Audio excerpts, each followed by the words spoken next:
किसने लिखी, तो यहाँ पर लिखी हो जाएगा who among the following wrote Humayun Nama. A कह रहा गुलबदन बेगम, बी कह रहा अबुल फजल, सी कह रहा बदायूनी और डी कह रहा अमीर खुसरो। बताएंगे।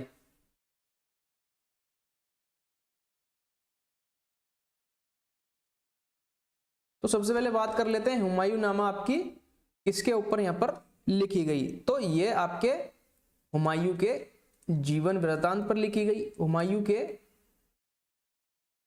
जीवन की आप इसे आत्मकथा भी कह सकते हैं, जीवन की आत्मकथा भी यहाँ पर इसे कह सकते हैं, या फिर इसे वृत्तांत के नाम से भी यहाँ पर जाना जाता है। और इसे किसने यहाँ पर लिखा, तो ये उनकी बहन का नाम यहाँ पर क्या था, तो उनका नाम था यहाँ पर गुलबदन बेगम। गुलबदन बेगम ने ये लिखी। तो आपसे पूछा गया है हुमायूं नामा किसने लिखी, तो यहाँ पर सही हो जाता है ए यानी गुलबदन बेगम, जो हुमायूं की यहाँ पर बहन थी। तो ए इसका सही उत्तर यहाँ पर हो जाएगा। और गुलबदन बेगम आपकी ये आपकी बाबर की यहाँ पर पुत्री थी, बाबर की यह पुत्री थी। तो क्वेश्चन नंबर 1 का यहां पर ए सही हो जाएगा। क्वेश्चन नंबर 2 कहा जा रहा है स्थायी बंदोबस्त 1793 का मुख्य उद्देश्य क्या था। The main objective of permanent settlement 1793 was. A कह रहा कृषि उत्पादन बढ़ाना, बी कह रहा भूमि राजस्व स्थायी करना, सी कह रहा किसानों की स्थिति सुधारना, डी कह रहा जमींदारी समाप्त करना। तो very good evening to all, बहुत बहुत स्वागत करते हैं आपका Nisha ji, very good evening. तो क्लास को लाइक शेयर आप सभी लोग कर देंगे, लाइक शेयर सभी लोग यहाँ पर कर देंगे। और जो भी साथी नए जुड़ रहे हैं चैनल को यहाँ पर सब्सक्राइब कर लेंगे। सीटेट मिशन एक कमेंट कर रहे हैं, वेरी गुड इवनिंग सीटेट जी। बताएंगे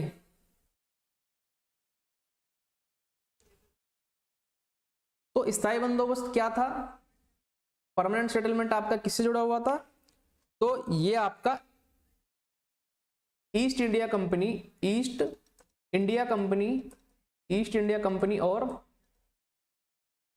कंपनी और बंगाल के जमींदारों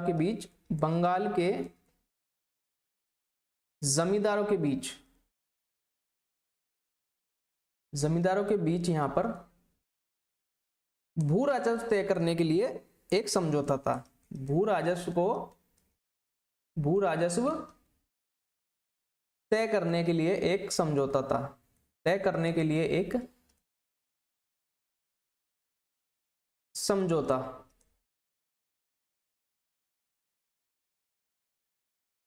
यानी फिक्स्ड लैंड रिवेन्यू परमानेंटली, यानी बी इसका सही उत्तर यहां पर हो जाएगा, फिक्स्ड लैंड रिवेन्यू परमानेंटली, भूमि राजस्व स्थायी करना। तो बी यहां पर सही हो जाएगा। लगभग सभी लोग यहां पर बी कमेंट कर रहे हैं जी, बी हो जाएगा। ए वाले आप लोग ए कैसे इसका आंसर कर रहे हैं, आप लोग गलत आंसर कर रहे हैं, ए नहीं होगा। जो भी साथी ए कर रहे हैं आपका आंसर यहाँ पर गलत हो जाता है। क्वेश्चन को फिर से पढ़ने की कोशिश करेंगे। इसी प्रकार का क्वेश्चन मैंने आपको लास्ट के सेशन में भी कराया है। क्वेश्चन नंबर यहाँ पर 3 और क्लास आज आपकी 60 क्वेश्चन की रहने वाली है, तो आप सेशन में लास्ट तक जरूर बने रहें। आपको आज हिस्ट्री, ज्योग्राफी और सिविक्स साथ ही पेडागोजी के क्वेश्चन भी इसमें यहाँ पर देखने को मिलेंगे।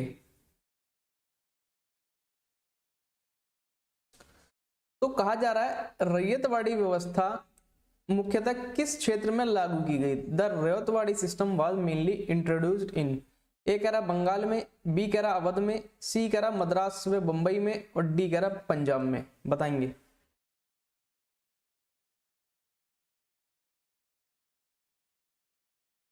तो बात कर लेते हैं रैयतवाड़ी प्रणाली की, यानी रैयतवाड़ी सिस्टम। तो ये आपकी क्या थी, तो ये आपकी भारत में आपकी अंग्रेजों द्वारा शुरू की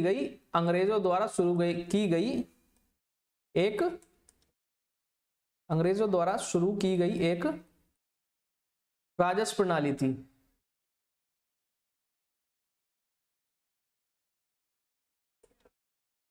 तो यह आपकी भारत में अंग्रेजों द्वारा शुरू की गई राजस्व यहाँ पर प्रणाली हो जाती है।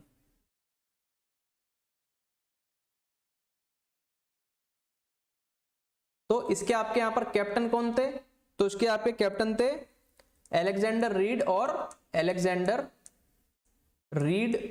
और साथ ही आपके थॉमस मुनरो इसके मेन कैप्टन थे। थॉमस मुनरो इसके मेन कैप्टन यहां पर हो जाते हैं। और साथ ही मुनरो ने यहां पर 1820 से लेकर 1827 तक यहां पर अपने गवर्नर होते हुए इसे यहां पर लागू किया था। और ये प्रणाली आपकी कौन सी प्रेसिडेंसी में प्रचलित थी? तो ये आपकी बॉम्बे और आपकी मद्रास प्रेसिडेंसी में चलित थी। बॉम्बे एंड मद्रास यहां पर में लागू की गई थी। यानी क्या हो जाएगा? बंगाल भी नहीं होगा, अवध भी नहीं होगा और पंजाब भी नहीं होगा। तो सी यानी मद्रास एंड बॉम्बे इसका सही उत्तर यहां पर हो जाएगा। जी, सी वाले सभी लोग यहां पर सही हो जाएंगे। सिंधिया जी बी नहीं होगा। काफी लोग भी कमेंट कर रहे हैं बी नहीं होगा। आप लोग क्वेश्चन को ध्यान से यहां पर नहीं पढ़ते हैं। तो क्वेश्चन नंबर 4, असबिया शब्द किससे संबंधित है? द टर्म असबिया इज रिलेटेड टू। ए कह रहा है इब्न बतूता, बी कह रहा है इब्न खल्दून, सी कह रहा है अल बरूनी और डी कह रहा है फिरदौसी। बताएंगे इससे आपका ये असबिया शब्द संबंधित हो जाएगा।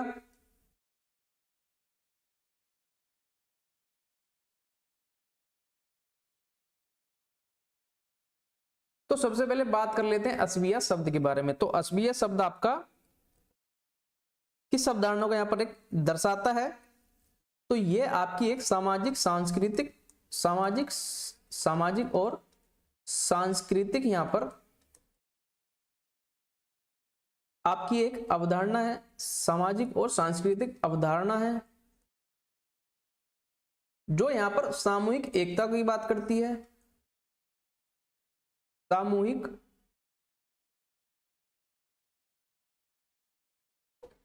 एक सेकंड। तो ये आपकी किस पर बात करती है?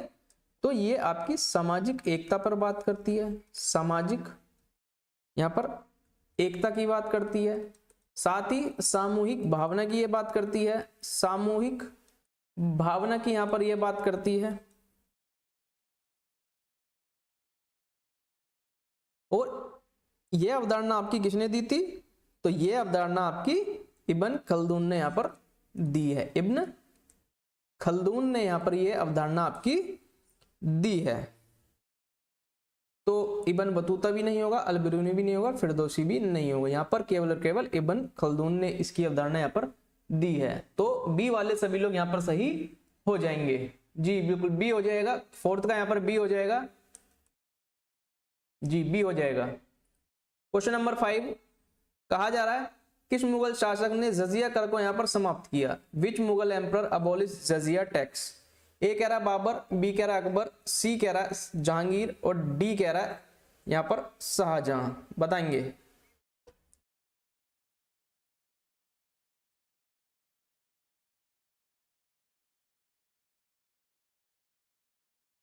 फोर का बी हो जाएगा।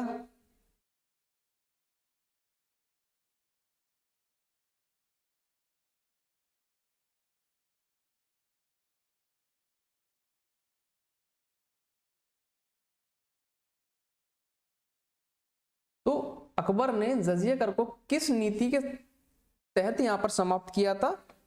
तो अकबर ने धार्मिक सहिष्णुता की नीति के साथ ही धार्मिक सहिष्णुता नीति के तहत यहां पर 1564 ईस्वी में 1564 ईस्वी में यहां पर जो गैर मुसलमान थे, गैर मुसलमानों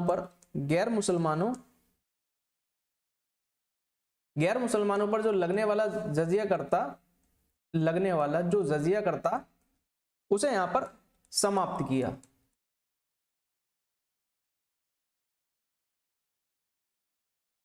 और इसके बाद ही 1679 में औरंगजेब ने इसे फिर से यहां पर लागू किया। औरंगजेब ने फिर से इसकी शुरुआत करी। तो यहां पर फिलहाल आपसे पूछा गया अबोलिश किसने किया, तो अबोलिश की अगर बात करते हैं तो ये आपका अकबर ने यहां पर किया। कब किया, तो 1564 में किया।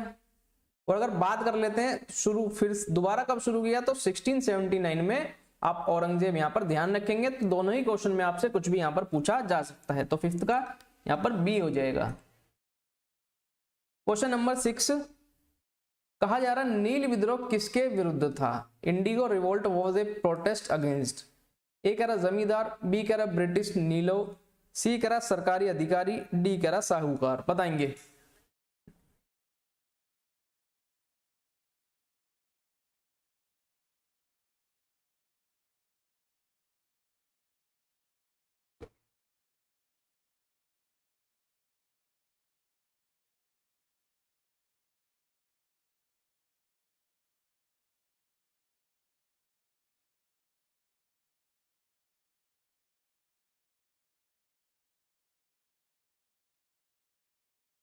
तो सबसे पहले बात कर लेते हैं नील विद्रोह की। तो नील विद्रोह आपका कब शुरू होता है, तो ये आपका 1859 में शुरू होता है। और ये कहां से शुरू होता है, तो ये बंगाल से शुरू होता है। और ये आपका एक किसान विद्रोह था। तो ये आपका एक किसान विद्रोह था जो कि आपका बंगाल से शुरू होता है 1859 में। और ये किसके खिलाफ था, किसके खिलाफ था, तो ये जो आपके ब्रिटिश नील बागान थे, जो ब्रिटिश आपके नील बागान मालिक थे उनके खिलाफ था। ब्रिटिश नील बागान मालिकों के खिलाफ था।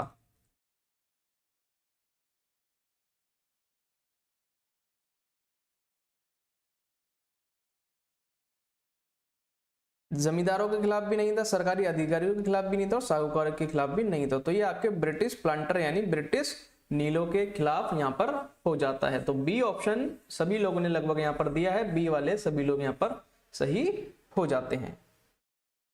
तो बी इसका सही उत्तर यहां पर हो जाएगा। जी बी हो जाएगा, सिक्स का यहां पर बी हो जाएगा। क्वेश्चन नंबर 7 कहा जा रहा मनसबदारी व्यवस्था किसने यहां पर प्रारंभ की। Who introduced mansabdari system. A कह रहा बाबर, बी कह रहा हुमायूं, सी कह रहा अकबर और डी कह रहा औरंगजेब।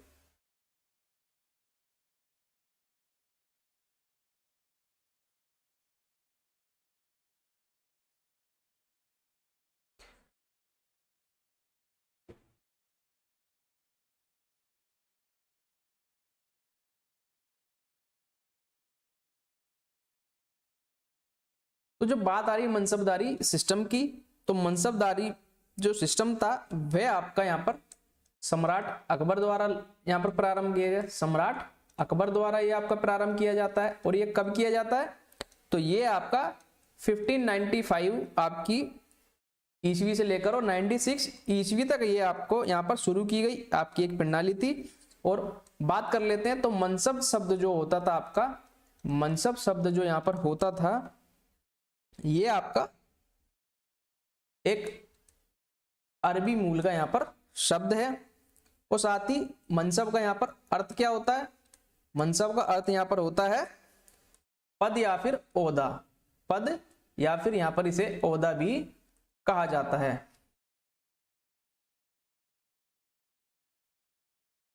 और मनसब का उपयोग किस लिए किया जाता, तो यह यहाँ पर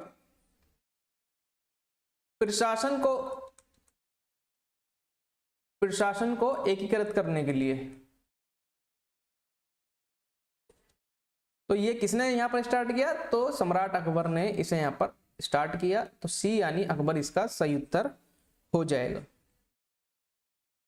तो सी वाले सभी लोग यहां पर सही हो जाएंगे।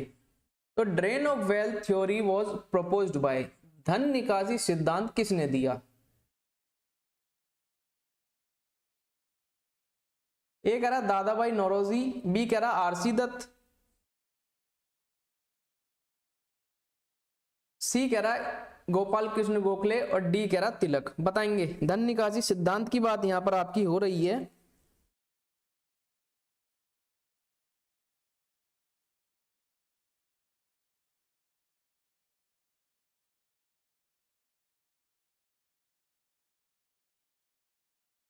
तो जब बात आती है धन निकासी सिद्धांत की, तो इसे एक आपके आर्थिक विचारक ने यहां पर प्रपोज किया। आर्थिक विचारक हो जाते हैं आपके जिन्होंने इसे यहां पर प्रपोज किया। तो वे आपके आर्थिक विचारक कौन थे यहां पर? तो ये हो जाते हैं आपके दादा भाई नौरोजी। दादा भाई नौरोजी ने इसे यहां पर प्रतिपादित किया।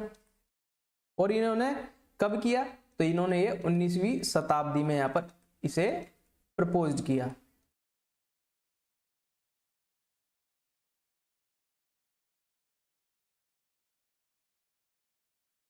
तो इसका सही उत्तर यहां पर ए यानी दादा भाई नौरोजी इसका सही उत्तर हो जाएगा। ए इसका सही उत्तर यहां पर हो जाएगा। ए वाले सभी लोग सही हो जाएंगे।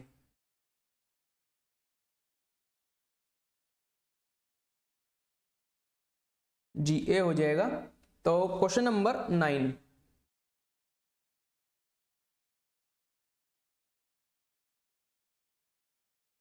कहा जा रहा है प्लासी का युद्ध कब लड़ा गया? The battle of Plassey was 14। ए कह रहा 1757, बी कह रहा 1764, सी कह रहा 1772 और डी कह रहा 1784। बताएंगे।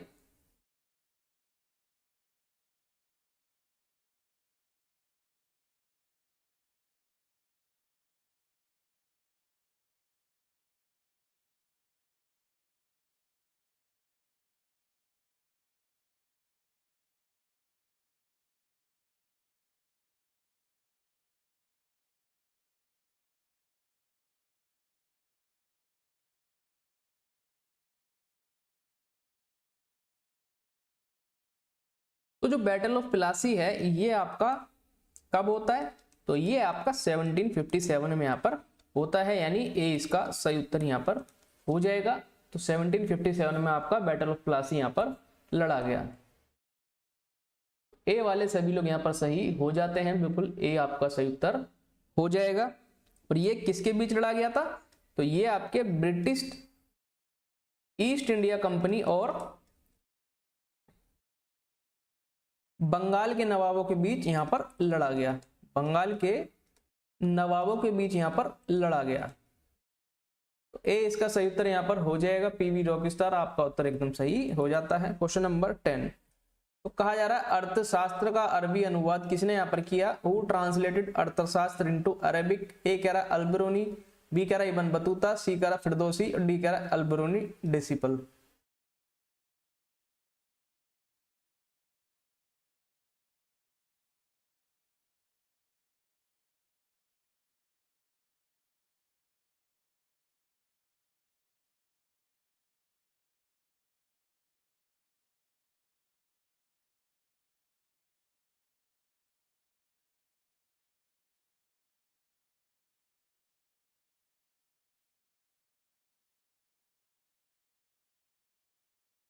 पूछा जा रहा है अर्थशास्त्र का अरबी अनुवाद यहां पर किसने किया था? तो इसका आपका अनुवाद किया था अल ब्रूनी ने। और अल ब्रूनी आपके उज्बेकिस्तान के एक यात्री थे। उज्बेकिस्तान के आपके एक यात्री थे। ए यहां पर सही हो जाएगा। ए वाले सभी लोग सही हो जाएंगे। क्वेश्चन नंबर 11, मध्यकालीन इतिहास का मुख्य स्रोत है। The main source of medieval history is? A कह रहा सिक्के, बी कह रहा अभिलेख, सी कह रहा इतिहास ग्रंथ, डी कह रहा स्थापत्य। बताएंगे।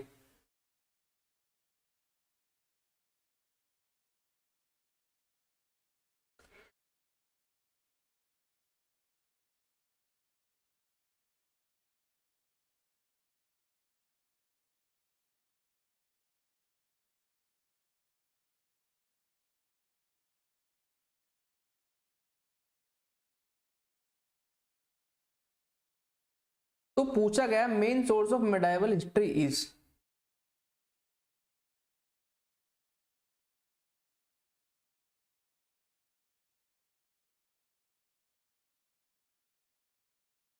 तो क्रॉनिकल यानी इतिहास ग्रंथ यहां पर आपका मुख्य स्रोत हो जाते हैं, क्योंकि सिक्के, अभिलेख और स्थापत्य ये आपके मूल्यवान स्रोत हैं।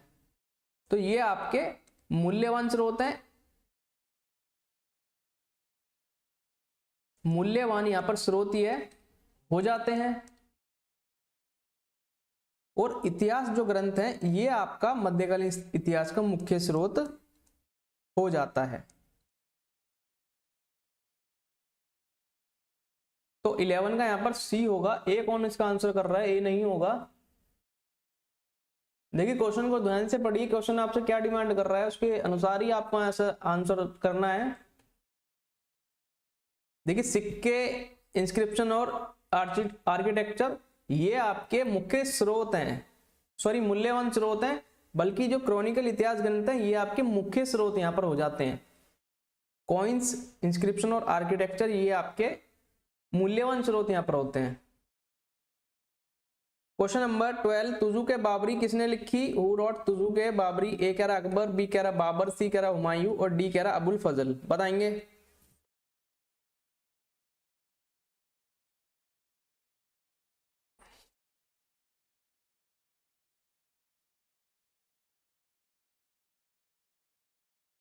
तो बात आती है तुजुक बाबरी की। तो तुजुक बाबरी यह एक आत्मकथा है। तुजुक बाबरी एक आत्मकथा यहां पर हो जाती है, जो कि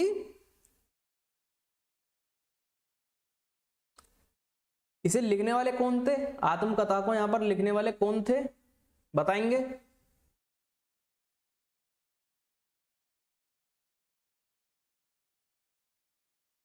तो नाम में ही आपको दिखता है बाबरी, तो आप इससे भी यहां पर इसे आंसर कर सकते हैं। तो यह खुद यहां पर बाबर ने स्वयं लिखी, बाबर ने स्वयं इसे यहां पर लिखा। और ये किस भाषा में थी? तो किस भाषा में इन्होंने इसे लिखा? तो यह तुर्की भाषा में, तुर्की में भी चगताई भाषा में इसे यहां पर इन्होंने लिखा। और इसे यहां पर बाबर नामा के नाम से भी जाना जाता है। बाबर, बाबर नामक के नाम से भी जाना जाता है।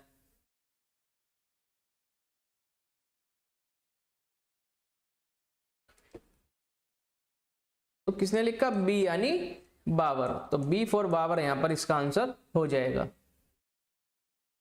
तो लाइक शेयर आप सभी लोग यहां पर कर देंगे। जो भी साथी सेशन में नए जुड़ रहे हैं चैनल को सब्सक्राइब यहां पर कर लेंगे। तो क्वेश्चन नंबर 13 कहा जा रहा है संताल विद्रोह कब हुआ? The Santhal rebellion occurred in, A कह रहा 1824, बी कह रहा 1831, सी कह रहा 1855 से 56 और डी कह रहा है 1875।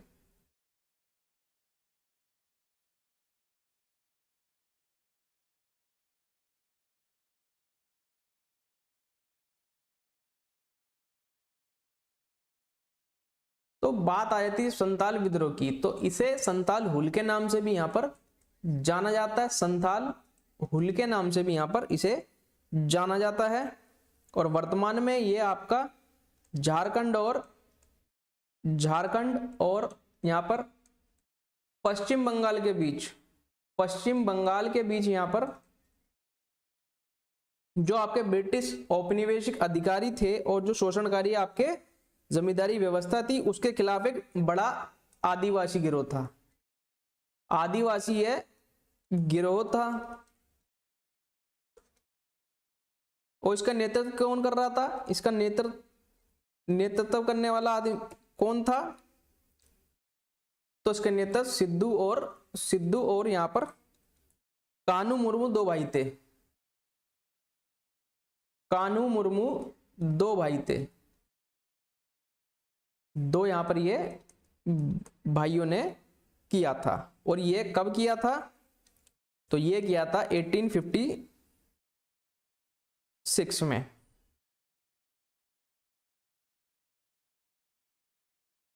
तो 1855 से लेकर 1856 यहां पर इसका सही उत्तर हो जाएगा। तो सी इसका सही उत्तर हो जाएगा। क्वेश्चन नंबर 14 कहा जा रहा है दीवान अर्ज किससे संबंधित था? दीवान अर्ज डील विद, ए कह रहा रेवेन्यू यानी राजस्व, बी कह रहा आर्मी यानी सेना, सी कह रहा जुडिशरी न्याय, डी कह रहा फॉरेन अफेयर्स यानी विदेश नीति। बताएंगे क्या सही हो जाएगा यहां पर? दीवान अर्ज आपका किससे संबंधित हो जाता है? बताएंगे।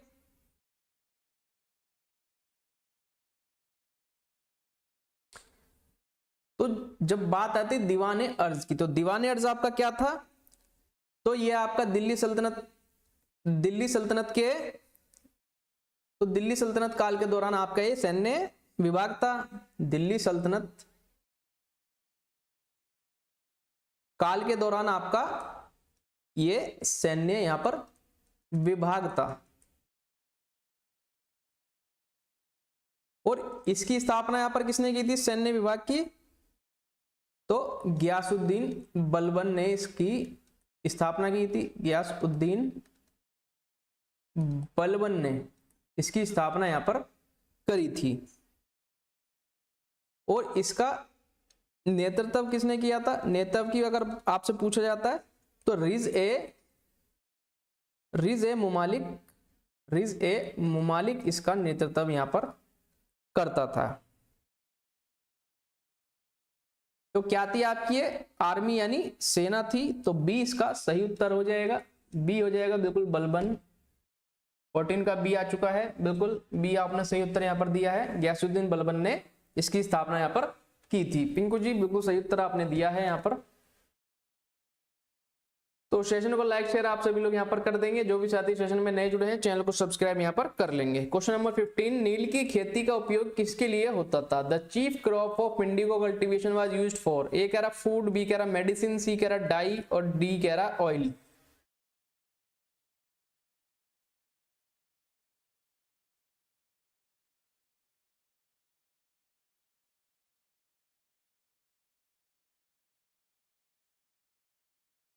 तो नील की खेती आपको, इंडिगो कल्टीवेशन आपको कब देखने को मिलती है, तो ये आपको ब्रिटिश औपनिवेशिक काल के दौरान देखने को मिलती है, ब्रिटिश औपनिवेशिक काल के दौरान देखने को मिलती है।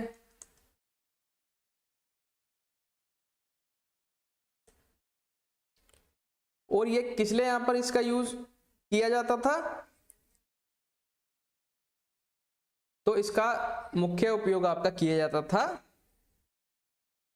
फूलों को डाई करने के लिए, फूलों को यहां पर रंग करने के लिए।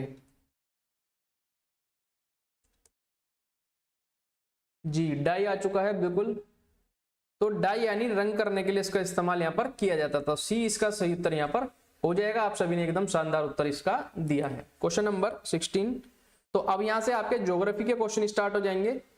ज्योग्राफी के क्वेश्चन आपके यहां से स्टार्ट हो जाएंगे। अभी जो हमने किए ये आपके हिस्ट्री से संबंधित क्वेश्चन थे, अब यहां से आपका ज्योग्राफी स्टार्ट हो जाएगा। तो पहला क्वेश्चन, क्वेश्चन नंबर 16, कहा जा रहा पृथ्वी के दो समान भागों में बांटने वाली अक्षांश रेखा कौन सी है। Which latitude divide the earth into two equal halfs. A कह रहा ट्रॉपिक ऑफ कैंसर कर्क रेखा, बी कह रहा ट्रॉपिक ऑफ कैप्रिकॉन मकर रेखा, सी कह रहा इक्वेटर यानी भूमध्य रेखा और डी कह रहा आर्कटिक सर्कल यानी आर्कटिक वृत्त। बताएंगे।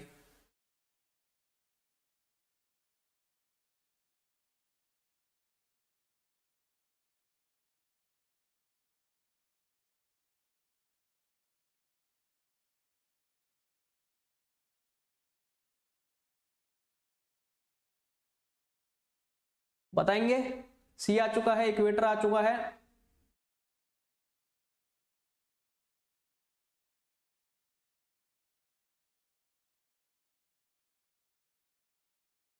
तो पृथ्वी को दो समान भागों में बांटने वाली अक्षांश रेखा आपकी कौन सी है, तो इसे आप भूमध्य रेखा के नाम से यहां पर जानते हैं। भूमध्य रेखा इसे यहां पर कहा जाता है।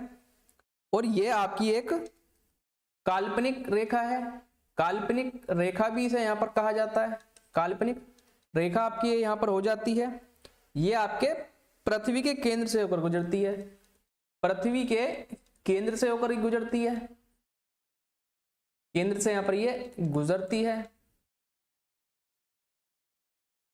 और साथ ही ये यहां पर उत्तरी और यहां पर दक्षिणी, जो आपका उत्तरी और दक्षिणी गोलार्ध है उसे दो समान भागों में यहां पर बांटती है, को दो समान भागों में यहां पर बांटती है। और ये आपका कहां पर स्थित है, तो ये आपका 0 डिग्री अक्षांश पर स्थित है। तो कौन सी हो जाती है? तो ये आती है आपकी सी यानी इक्वेटर। तो सी इसका सही उत्तर यहां पर हो जाएगा। क्वेश्चन नंबर 17, काली मिट्टी किस फसल के लिए उपयुक्त है? Black soil is best suited for, A कह रहा राइस चावल, बी कह रहा कॉटन कपास, सी कह रहा व्हीट गेहूं और डी कह रहा टी यानी चाय। बिल्कुल इक्वेटर वाले सभी लोग सही हो जाएंगे। पिंकू जी, संध्या जी, बिल्कुल आप सभी ने एकदम शानदार उत्तर यहां पर दिया है। तो बाकी लोग भी अपना अपना आंसर यहां पर करें। नदन हेमिस्फीयर और सदर्न हेमिस्फीयर, बिल्कुल पिंकू आनंद जी आपने एकदम शानदार उत्तर यहां पर दिया है। तो पूछा जा रहा है काली मिट्टी किस फसल के यहां पर सबसे उपयुक्त हो जाती है? तो सबसे पहले बात कर लेते हैं काली मिट्टी की। तो काली मिट्टी आपकी इसलिए यहां पर जानी जाती है, तो इसके अंदर लंबे समय तक नमी, लंबे समय तक ये नमी बनाए रखने की इसके अंदर क्षमता होती है। नमी यहां पर बनाए रखने की इसमें क्षमता होती है, इसलिए ये सबसे उपयुक्त यहां पर मानी जाती है।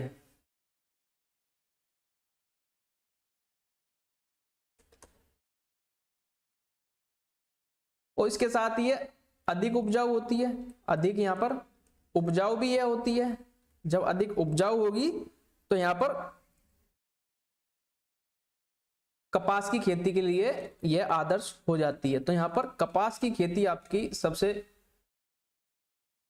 जी ब्लैक सॉइल, बिल्कुल कॉटन के लिए, बिल्कुल। तो कपास की खेती के लिए ये आपकी आदर्श मानी जाती है, यानी बी यानी कॉटन इसका सही उत्तर यहां पर हो जाएगा। बिल्कुल बी इसका सही उत्तर हो जाएगा। संध्या जी, पिंकू जी, बिल्कुल आपने सही उत्तर यहां पर इसका किया है। बाकी लोग भी उत्तर यहां पर अपना अपना करें। काफी लोग सेशन को लाइव देख रहे हैं, तो लाइक शेयर आप सभी लोग कर देंगे। जो भी शायद सेशन में नए जुड़े हैं चैनल को सब्सक्राइब यहां पर कर लेंगे। तो कहा जा रहा है क्वेश्चन नंबर 18 में, बिहार का शोक किस नदी को कहा जाता है? Which river is known as sorrow of Bihar? A कह रहा गंगा, बी कह रहा कोसी, सी कह रहा गंडक और डी कह रहा सोन। तो ये यहां पर गंगा हो जाएगा, गंगा। ये आपका गंडक नदी हो जाएगी, ये आपकी सोन नदी हो जाएगी। बताएंगे?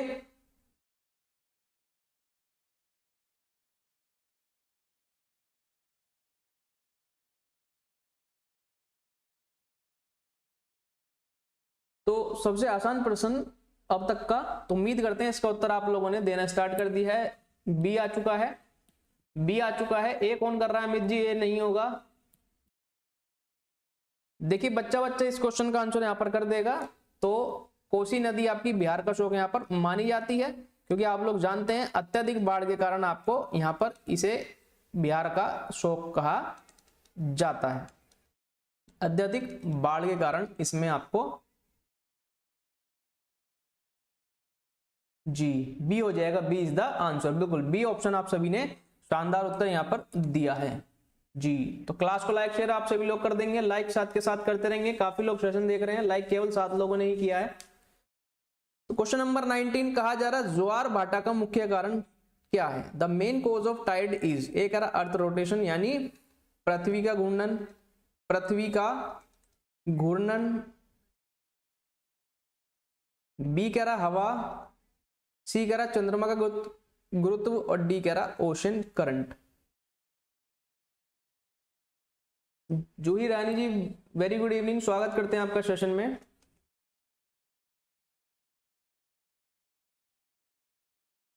वाइंड आ चुका है। जो भी साथी सेशन में नए जुड़े हैं आप सभी को बताते हैं ये क्लास रोजाना शाम 7 बजे लाइव रहती है। आज सेशन थोड़ा लेट हुआ है, बट रोजाना Monday to Saturday session live रहता है एसएसटी का।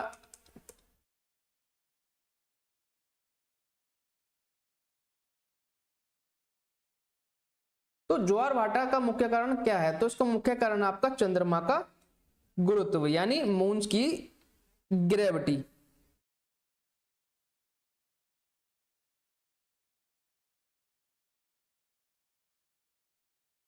तो सी यहां पर सही हो जाएगा 19 का। बी ऑप्शन पिंकू जी ने कमेंट किया है, बी नहीं होगा, सी होगा। Amit ji very good evening, स्वागत करते हैं आपका सेशन में। देखिए आप क्वेश्चन को ध्यान से पढ़ें, ऑप्शन को भी ध्यान से पढ़ें। बार बार अपना ऑप्शन आप चेंज करते हैं तो इसमें आपको भी कंफ्यूजन होती है और हमें भी कंफ्यूजन देखने को मिलती है। तो इसीलिए मैं आपसे एक ही चीज कहता हूं, क्वेश्चन को ध्यान से पढ़ें। यहाँ पर आपका चंद्रमा के गुरुत्व के कारण आपको ज्वार भाटा यहाँ पर देखने को मिलते हैं, यानी मून्स ग्रेविटी इसका सही उत्तर हो जाएगा। तो सी इसका सही उत्तर हो जाएगा। क्वेश्चन नंबर 20, जूही जी सी हो जाएगा बिल्कुल। इस क्वेश्चन को एक्सप्लेन कीजिए। बिल्कुल आपको यहाँ पर क्वेश्चन को एक्सप्लेन किया जाएगा। तो क्वेश्चन में पूछा है आपको को ज्वार भाटा का मुख्य कारण यहाँ पर क्या हो जाता है। तो जो आपका ज्वार भाटा है ये आपका जो जल का स्तर होता है, जल के स्तर में आपको आवधिक वृद्धि यहां पर देखने को मिलती है। जब आवधिक वृद्धि देखने को यहां पर मिलेगी तो आपका जो चंद्रमा है वह सूर्य के गुरुत्वाकर्षण बल के कारण यहां पर होता है। और जब चंद्रमा जो है पृथ्वी के निकट होगा तो इसमें जो आपका ज्वार भाटा है वह इसका मुख्य कारण बनेगा।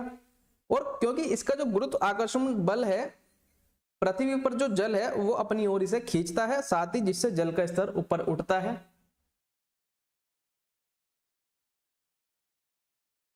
तो इसी कारण आपको ज्वार भाटा यहां पर देखने को मिलता है।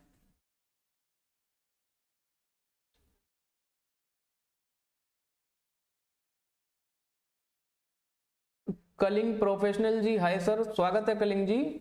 आई will follow up the class.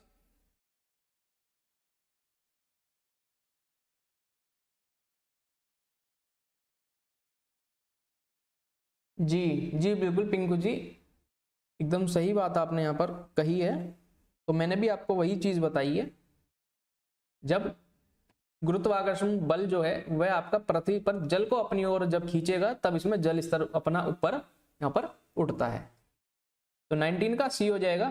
Question number 20 आ चुका है आपका। तो कहा जा रहा है किस जलवायु क्षेत्र में वर्षा होते, यानी which climate region receive rainfall throughout the year. A कह रहा मेडिटेरियन सी, बी कह रहा मॉनसून, सी कह रहा इक्वेटोरियल और डी कह रहा tundra.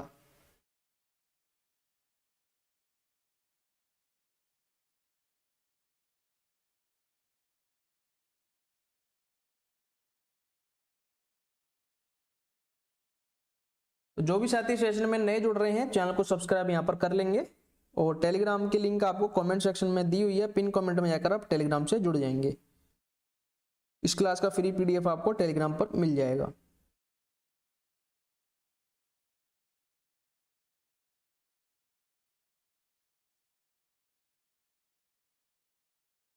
C will be the right answer.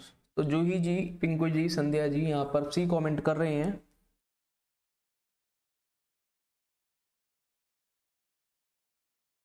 तो पूछा जा रहा है किस जलवायु क्षेत्र में वर्षा यहाँ पर होती है। तो ये होती है आपकी इक्वेटोरियल यानी भूमध्य क्षेत्र में, क्योंकि यहाँ पर आपको लगातार यहाँ पर आपको उच्च तापमान देखने को मिलता है, उच्च तापमान देखने को मिलता है। और साथ ही यहाँ पर आपको दैनिक संवहनी वर्षा देखने को मिलती है, दैनिक संवहनी वर्षा देखने को यहाँ पर मिलती है।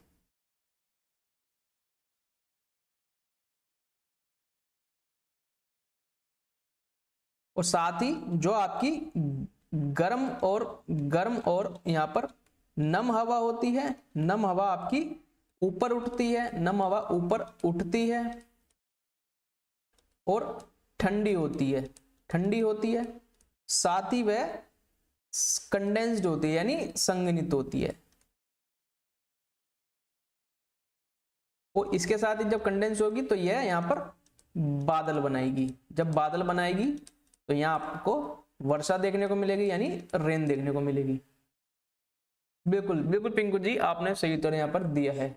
जी बिल्कुल, भूमध्य सागरीय में अधिक गर्मा होने की कारण वर्षा भी अधिक होती है। बिल्कुल सी इसका सही उत्तर यहाँ पर हो जाएगा। क्वेश्चन नंबर 21, कहा जा रहा है हिमालय है, द हिमालयस आर। ए कह रहा फोल्ड माउंटेन, विल्लित पर्वत, बी कह रहा ब्लॉक माउंटेन्स, सी कह रहा रेजिडुअल माउंटेन, सी कह रहा वोल्केनिक माउंटेन्स।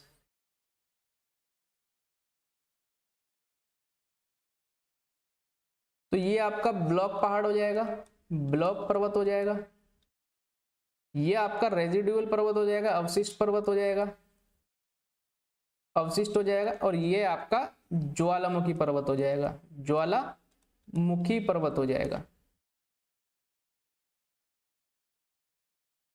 बताएंगे क्या इसका सही उत्तर यहां पर हो जाएगा?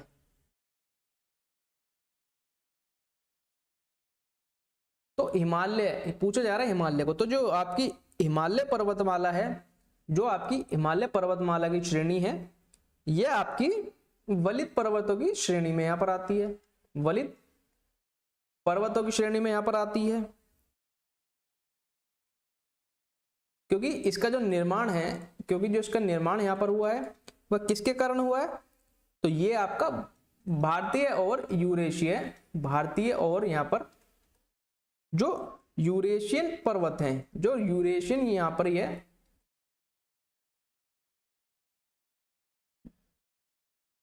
पर्वतीय यहां पर प्लेट जो है इसके टकराव से हुआ है, प्लेटों के टकराव के कारण हुआ है।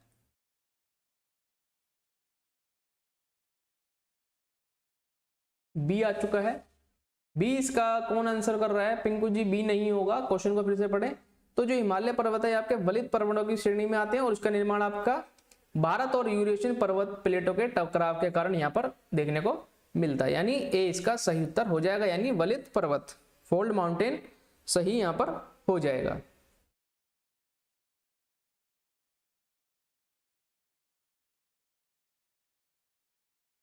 ट्वेंटी वन का ये हो जाएगा। क्वेश्चन नंबर 22 कहा जा रहा है नवीकरणीय संसाधन कौन सा है? Which is a renewable source resource?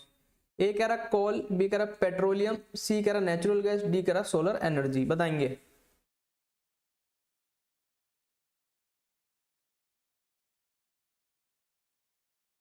तो ये आपकी प्राकृतिक गैस हो जाएगी। तो पेट्रोलियम को आप पेट्रोलियम ही यहां पर लिखेंगे।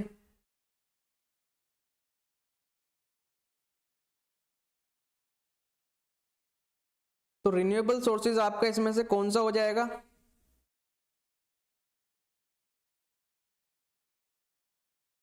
तो रिन्यूएबल सोर्सेज आपके कौन से होते हैं?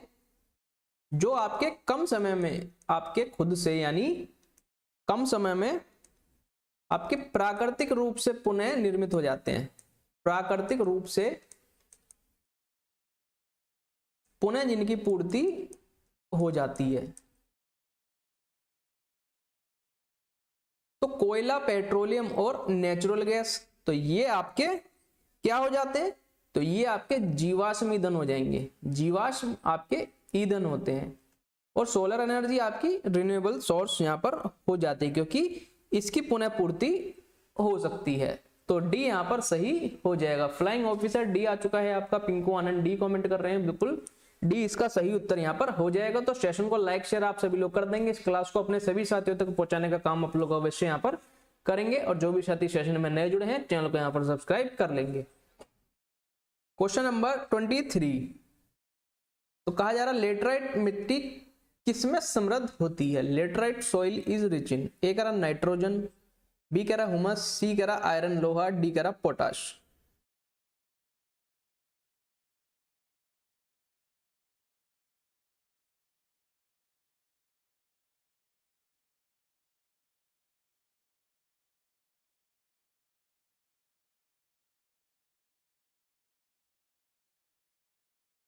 बताएंगे।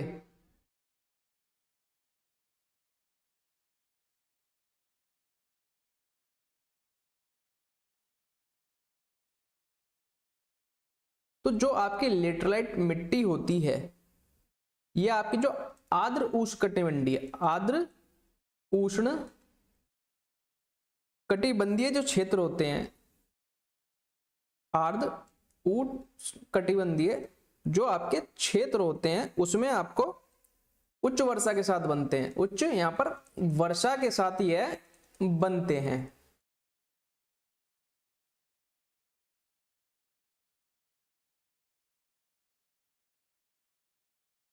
यानी ये आपके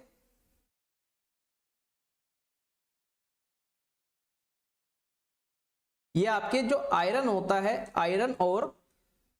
आयरन और आपके एल्युमिनियम ऑक्साइड के साथ, एल्युमिनियम ऑक्साइड के साथ ये आपके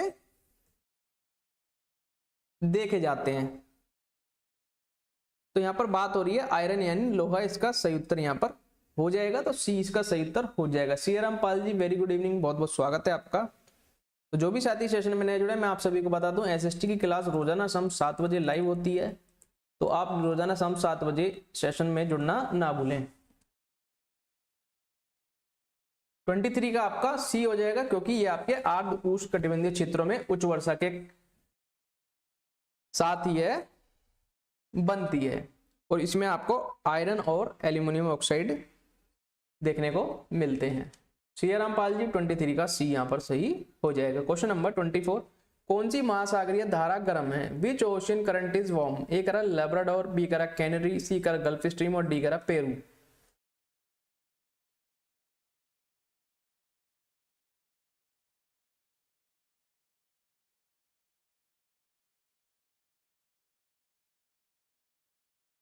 बताएंगे कौन सी महासागरीय धारा आपकी यहां पर गर्म है?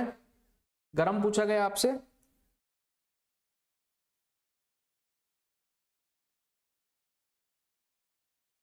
तो यहां पर आपको बताना ठंडी ठंडी महासागरीय धारा कौन सी है। ठंडी धारा आपकी यहां पर कौन सी हो जाएगी? ठंडी महासागरीय धारा आपकी कौन सी हो जाएगी, यह भी आपको यहां पर बताना। पिंकू जी का सी आ चुका है, सियाराम जी सी कमेंट कर रहे हैं। तो गल्फ स्ट्रीम आपकी महासागरीय धारा जो है वह यहां पर गर्म हो जाती है, क्योंकि ये आपकी एक शक्तिशाली गर्म समुद्री है धारा है। और ये आपकी कहां पर है बताएंगे, ये आपकी कहां पर है?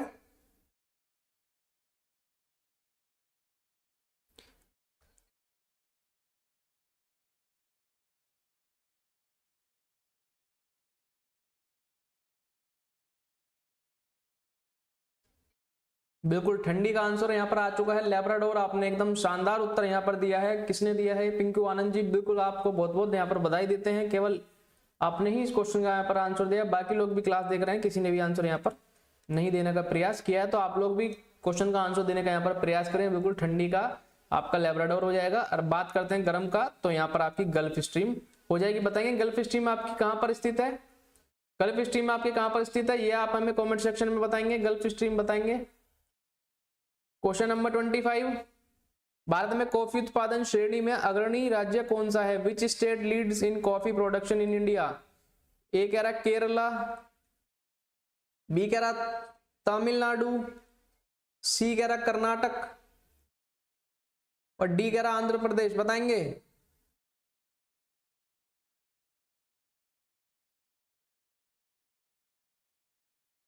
भारत में कॉफी उत्पादन में अग्रणी राज्य आपका कौन सा हो जाता है?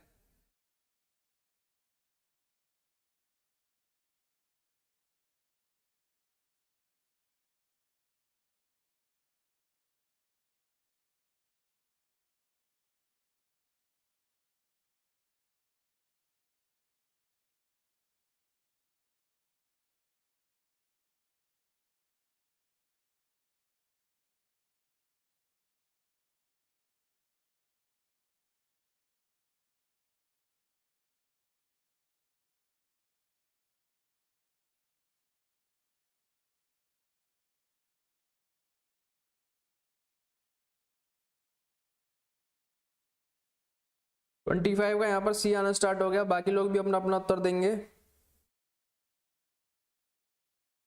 20 पिंकू जी डी कमेंट कर रहे हैं, सर आप बता दो। बिल्कुल पिंकू जी। तो बात कर लेते हैं गल्फ स्ट्रीम की। तो ये आपकी कहां पर स्थित है? तो ये आपकी अटलांटिक महासागर में स्थित है। अटलांटिक महासागर में यह स्थित है। क्वेश्चन नंबर 25, भारत में कॉफी उत्पादन में अग्रणी राज्य है। चाय के लिए आसाम, श्री रामपाल जी सी कमेंट कर रहे हैं। तो आपसे पूछा गया है कॉफी उत्पादन में, तो कॉफी उत्पादन की जब भी आपकी बात आएगी तो इसमें आपका अग्रणी राज्य कौन सा होगा? तो ये आपका कर्नाटक यहां पर हो जाएगा। और कर्नाटक में आपका लगभग 70% हिस्सा आपका कॉफी उत्पादन करता है। 70% हिस्सा आपका कॉफी उत्पादन यहां पर करता है। तो सी हो जाएगा, सी इसका सही उत्तर हो जाएगा, सी फॉर कर्नाटका। बिल्कुल, चाय के लिए आसाम हो जाएगा, बिल्कुल आप सभी ने सही उत्तर यहां पर दिया है। क्वेश्चन नंबर 26, विश्व का सबसे बड़ा delta, the largest delta in the world is, A कह रहा नाइल, बी कह रहा मिसिसिपी,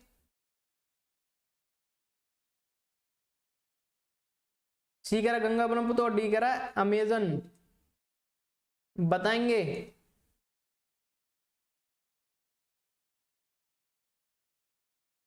जी बिल्कुल, राज्य कर्नाटक और देश में चीन पहला देश। बिल्कुल बिल्कुल पिंकू जी, आपने शानदार उत्तर यहां पर इस क्वेश्चन का दिया है।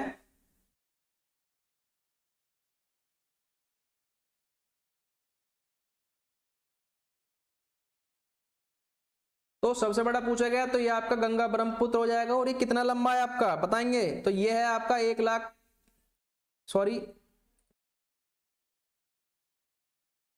तो ये है आपका 1,05,645 वर्ग किलोमीटर। वर्ग किलोमीटर में यह फैला हुआ है, वर्ग किलोमीटर में यह फैला हुआ है।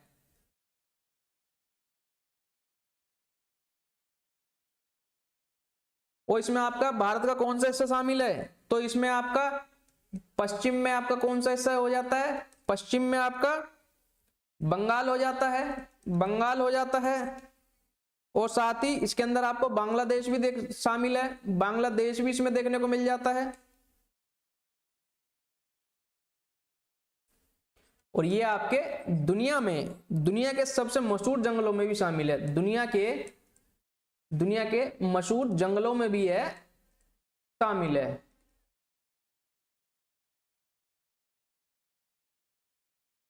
बिल्कुल, अमेजन कौन इसका आंसर कर रहा है? अमेजन, पिंकू आनंद जी, आप क्वेश्चन को ध्यान से नहीं पढ़ते हैं, जिसके कारण आप क्वेश्चन को गलत कर देते हैं। तो आप क्वेश्चन को ध्यान से पढ़ने का काम करें।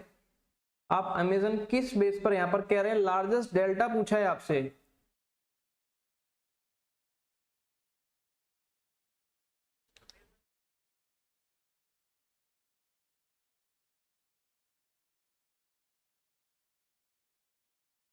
तो 26 का सी हो जाएगा, गंगा ब्रह्मपुत्र आपका डेल्टा यहां पर सबसे बड़ा हो जाएगा। क्वेश्चन नंबर 27, ताप के कारण होने वाली वर्षा कौन सी है? Which type of rainfall is caused by heating? A कह रहा ओरोग्राफिक, बी कह रहा साइक्लोनिक, सी कह रहा कन्वेक्शनल संवहनीय, डी कह रहा मॉनसून।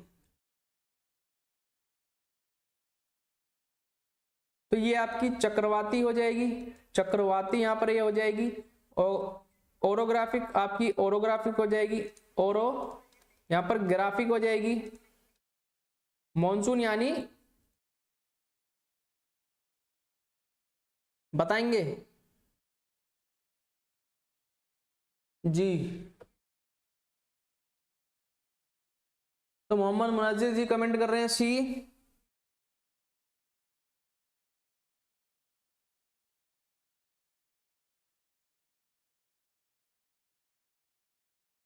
तो किस प्रकार की वर्षा तापमान के कारण यहां पर होती है? तो यह होती है आपकी कन्वेक्शनल यानी संवहनीय। क्योंकि जब आपको जो भूमि क्षेत्र है, भूमि क्षेत्र के ऊपर आपको जो आपकी भूमि है उसके ऊपर जब यहां पर गर्म हवा होती है, गर्म यहां पर हवा होती है, तो वह यहां पर हल्की हो जाती है, यहां पर हल्की हो जाती है। और साथ ही आपकी संवहनीय धाराओं में ऊपर उठती है, संवहनीय धारा में ऊपर उठती है, धारा में ऊपर उठती है।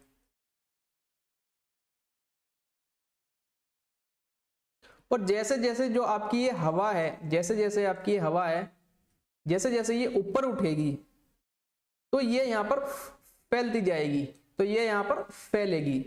और जब फैलेगी तो ये यहां पर गर्मी को खोएगी, गर्मी खोएगी।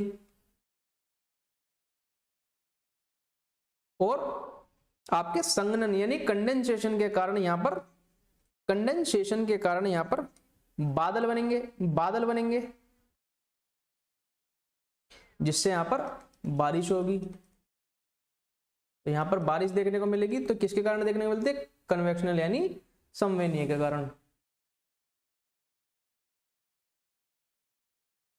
तो सी इसका सही उत्तर हो जाएगा। काफी लोग यहाँ पर डी कमेंट कर रहे हैं। फ्लाइंग ऑफिसर जी डी नहीं होगा। क्वेश्चन को एक बार फिर से पढ़ने का प्रयास करेंगे। ओरोग्राफिक क्या होता है सर? ओरोग्राफिक जी बिल्कुल आपको यहाँ पर बताया जाएगा। बाकी लोग ये डी वाले कौन है? डी वाले एक बार क्वेश्चन को पढ़ेंगे।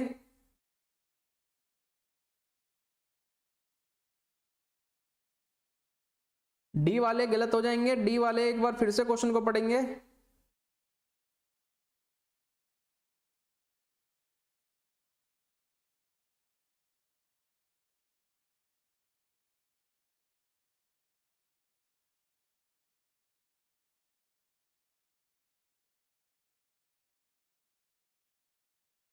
तो डी आ चुका है, सी आ चुका है, सी आ चुका है, सी सी।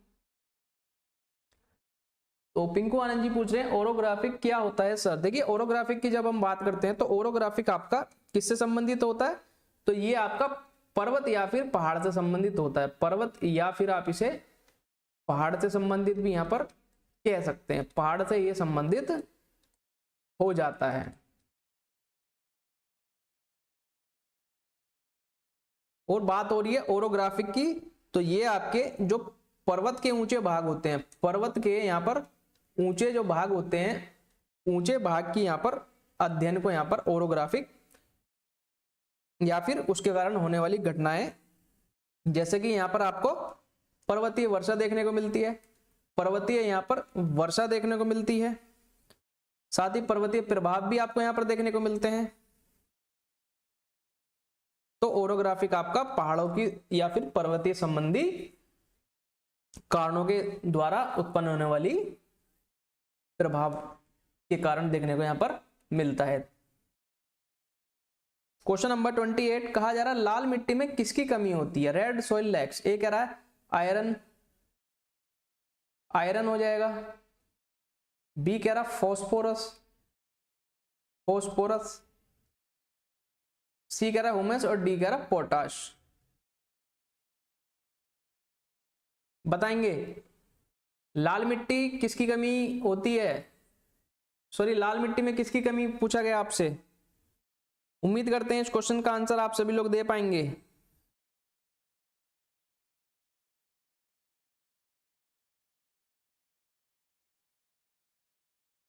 ए आ चुका है।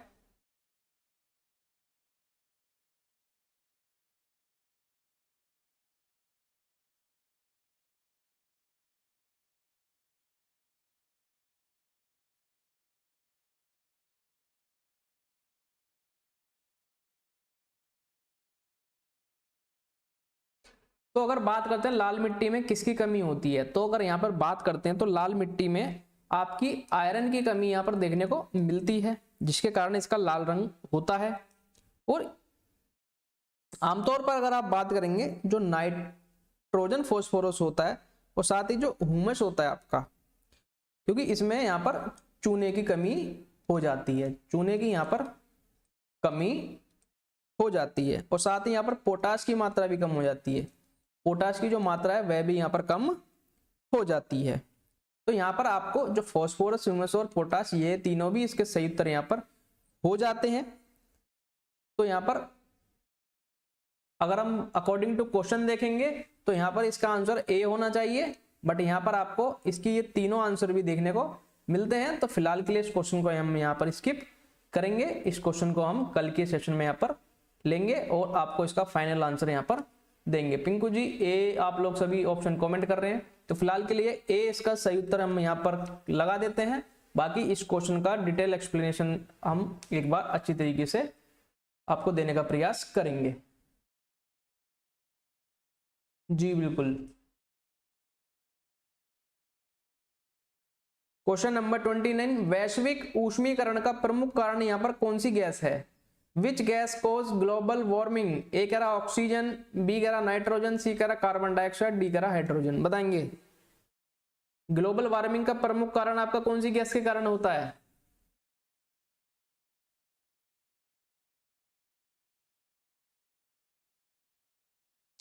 तो जब बात आती है ग्लोबल वार्मिंग की तो उसमें मेन गैस की बात होती है, तो इसमें आपकी एक मेन गैस मुख्य रोल निभाती है, तो ये होती है आपकी CO2। और जब बात आती है CO2 की तो ये आपकी कार्बन डाइऑक्साइड यहाँ पर हो जाती है। तो सी यानी कार्बन डाइऑक्साइड इसका सही उत्तर यहाँ पर हो जाएगा।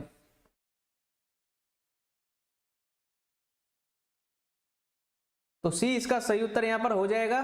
क्वेश्चन नंबर 30, GIS का पूर्ण रूप क्या है? GIS स्टैंड फॉर, ए कह रहा है ग्लोबल इंफॉर्मेशन सिस्टम, बी कह रहा है जियोग्राफिक इंफॉर्मेशन सिस्टम, सी कह रहा है जियोलॉजिकल इंडेक्स सर्वे और डी कह रहा है ग्राउंड इमेजिंग सिस्टम। बताएंगे। तो जो भी साथी सेशन में नए जुड़े हैं चैनल को सब्सक्राइब यहां पर कर लेंगे और क्लास को लाइक शेयर आप सभी लोग कर देंगे।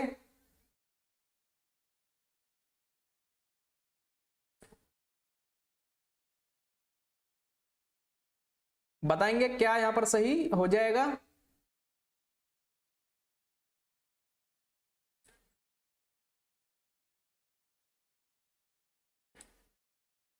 Ajay ji very good evening. 28 का सी आ चुका है। तो जो भी साथी सेशन में नए जुड़े हैं चैनल को सब्सक्राइब यहां पर कर लेंगे। तो GIS के बारे में आपसे यहां पर पूछा गया क्या इसका सही उत्तर हो जाएगा। GIS 30 का बी आ चुका है। तो GIS की अगर हम बात करते हैं तो इसे आपका कहा जाता है जियोग्राफिक इंफॉर्मेशन सिस्टम, यानी भौगोलिक सूचना प्रणाली से कहा जाता है। भौगोलिक सूचना प्रणाली से कहा जाता है। तो ये आपका क्या कार्य करती है?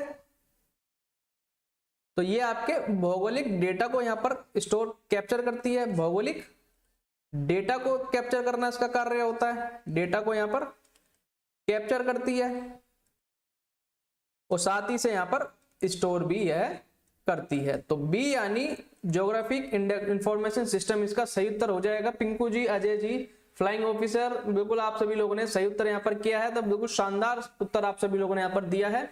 तो आप सभी को बहुत बहुत यहां पर शुभकामनाएं हम देते हैं। तो जो भी साथी सेशन में नए जुड़े चैनल को सब्सक्राइब यहां पर कर लेंगे। और इस क्लास की फ्री PDF अगर आप चाहते हैं तो टेलीग्राम का लिंक आपको पिन कमेंट में दिया हुआ है। पिन कमेंट में जाकर आप टेलीग्राम का लिंक डाउनलोड यहां से कर लेंगे। तो क्वेश्चन नंबर 31, अब यहां से आपकी पॉलिटी स्टार्ट हो जाती है। पॉलिटी या फिर आप इसे यहां पर सिविक्स के क्वेश्चन आपके स्टार्ट हो जाते हैं। तो सिविक्स अब आपके यहां से स्टार्ट हो जाएगी। तो सेशन में लास्ट तक बने रहें। भारतीय संविधान कब लागू हुआ? The Indian constitution came into force on, A कह रहा 15 अगस्त 1947, बी कह रहा 26 जनवरी 1950, सी कह रहा 26 नवंबर 1949 और डी कह रहा 2 अक्टूबर 1950। बताएंगे।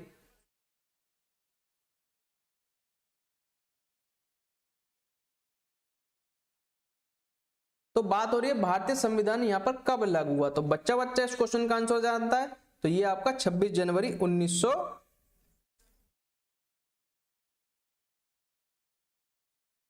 बताएंगे। तो 26 जनवरी 1950 इसका सही उत्तर यहां पर हो जाएगा।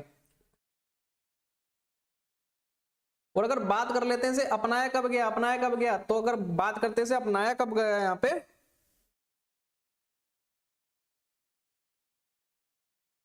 तो अगर अपनाने की बात आती है तो 26 नवंबर 1949 को यहां पर अपनाया गया। अगर पूछा जाता लागू कब हुआ, तो लागू कब हुआ तो 26 जनवरी 1950। अगर पूछा जाता अपनाया कब गया तो इसे 26 नवंबर 1949 को यहां पर अपनाया गया। तो बी इसका सही उत्तर यहां पर हो जाएगा। Nirmala Kumari ji very good evening, बहुत बहुत स्वागत करते हैं आपका सेशन के अंदर। तो बी वाले सभी लोग सही हो जाएंगे। पिंकू आनंद 1950, अजय कुमार 31 का बी, फ्लाइंग ऑफिसर 32 का सी। सी किस बेस पर आप आंसर कर रहे हैं? सी 26 नवंबर 1949 को तो इसे अपनाया गया है।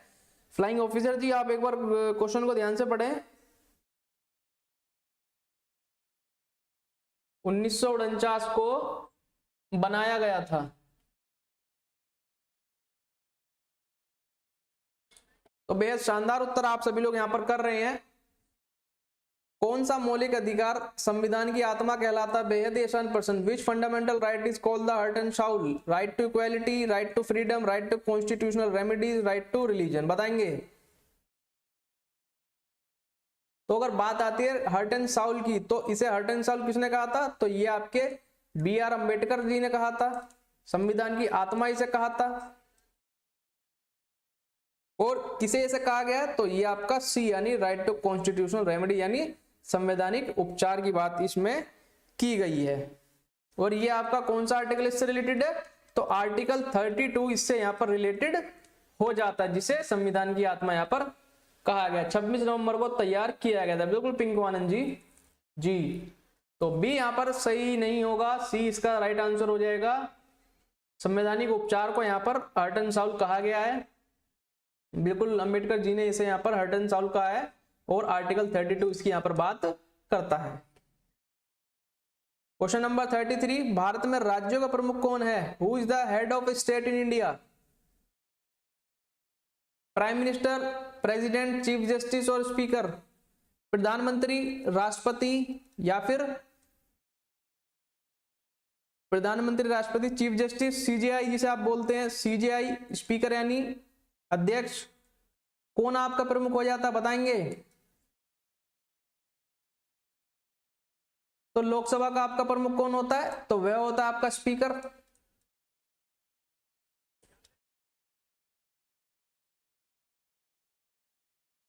थर्टी थ्री का सी आ चुका है।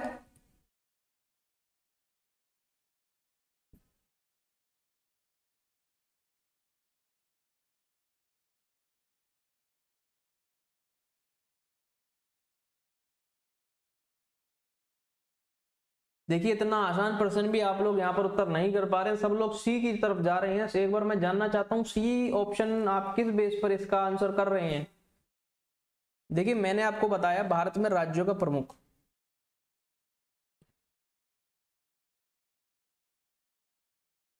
फिर से सभी लोग सी की ओर जा रहे हैं।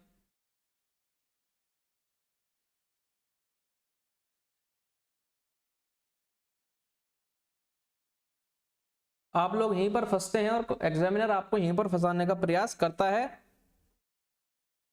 क्योंकि आप लोग क्वेश्चन को ध्यान से नहीं पढ़ते हैं। और यही रीजन है आपको हर साल 7 से 8% रिजल्ट देखने को मिल रहा है। 13 से 14 लाख बच्चे यहाँ पर फॉर्म फिल करते हैं और पास केवल 1 से 1.5 लाख यहाँ पर बच्चा होता है। बाकी 90-91% बच्चा यहाँ पर फेल हो रहा है।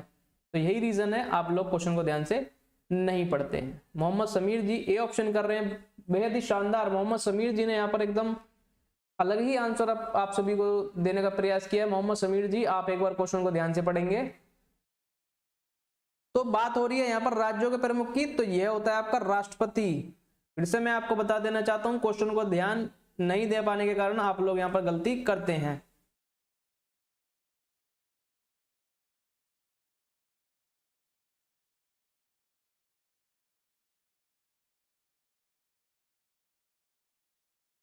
आपसे राज्य का प्रमुख पूछा गया है। देखिए राष्ट्रपति आपका यहाँ पर जो आपकी कार्यपालिका होती है, कार्यपालिका का आपका औपचारिक यहाँ पर प्रमुख होता है। कार्यपालिका का औपचारिक यहाँ पर प्रमुख होता है। आप लोग यहाँ पर मैं बिल्कुल आपकी चीजें समझ सकता हूं। रिया जी बी आ चुका है आपका बिल्कुल सही उत्तर। केवल रिया जी ने इस क्वेश्चन का आंसर यहाँ पर बी दिया है, बाकी सभी लोगों ने इसका आंसर यहाँ पर गलत दिया है।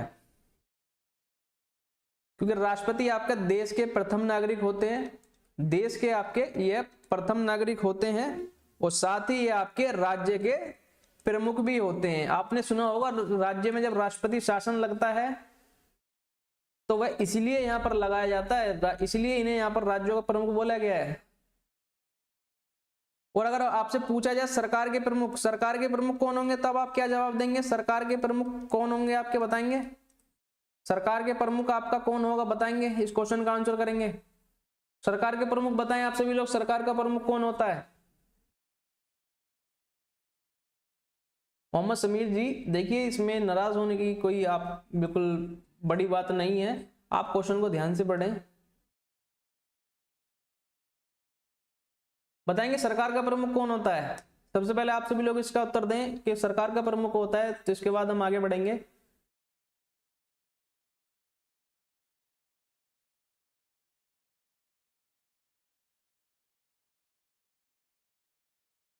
तो देखिए जब सरकार के प्रमुख की बात आती है तो सरकार का प्रमुख की अगर बात आती है तो प्रधानमंत्री आपके सरकार के प्रमुख यहाँ पर हो जाते हैं। तो ये बात भी आपको यहाँ पर ध्यान रखनी है। अगर आपसे पूछा जाता है भारत में राज्यों का प्रमुख कौन होता है, तो ये आपका राष्ट्रपति होता है। अगर आपसे पूछा जाता है सरकार का प्रमुख कौन होगा? तो ये आपका प्रधानमंत्री यानी पीएम हो जाएगा। तो इस क्वेश्चन का सही उत्तर बी हो जाएगा। क्वेश्चन नंबर 34, पंचायती राज संविधान में किस भाग में है? Panchayati Raj is mentioned in which part? Part 4, part 9, part 11, part 10? बताएंगे।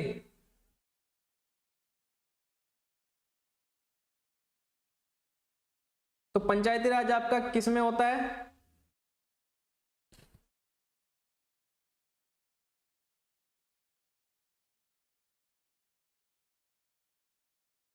तो जब बात आती है पंचायती राज सिस्टम की, तो ये आपका भाग 9 के अंतर्गत आता है। भाग 9 के अंतर्गत ये आ जाता है। और आर्टिकल की बात करते हैं, आर्टिकल होगा आपका 243 से लेकर और आपका 243 ओ तक। और साथ ही किस संविधान संशोधन के द्वारा जोड़ा गया? तो ये आपका 73वें संविधान संशोधन के द्वारा यहां पर जोड़ा गया। संविधान संशोधन के द्वारा जोड़ा गया।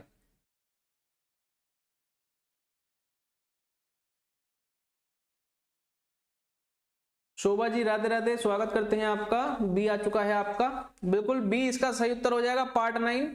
तो भाग 9 आपका पंचायती राज व्यवस्था की बात करता है, जो कि आर्टिकल 243 से लेकर 243 इसका वर्णन यहाँ पर करता है और 73वें संविधान संशोधन द्वारा से यहाँ पर जोड़ा गया है।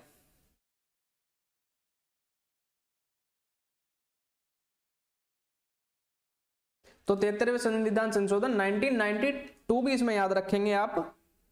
इसी के कारण से यहां पर संवैधानिक दर्जा भी दिया गया। संवैधानिक दर्जा भी यहां पर दिया गया। तो जो भी साथी सेशन में नए जुड़े हैं, आप सभी को बता दें, रोजाना शाम 7 बजे ये क्लास लाइव होती है। एसएसटी के लिए अगर आप जुड़ रहे हैं तो रोजाना शाम 7 बजे आप जुड़ सकते हैं, मंडे टू सैटरडे। तो रोजाना शाम 7 बजे आप लोग जुड़ना नहीं भूलेंगे। और जो भी साथी नए हैं, चैनल को सब्सक्राइब यहाँ पर कर लेंगे और इस क्लास को भी लाइक शेयर आप लोग कर देंगे। तो क्वेश्चन नंबर 35, सार्वभौमिक वयस्क मताधिकार का अर्थ है? Universal adult franchise means only educated vote, only man vote, all adult vote और ओनली टैक्स पेयर वोट? बताएंगे।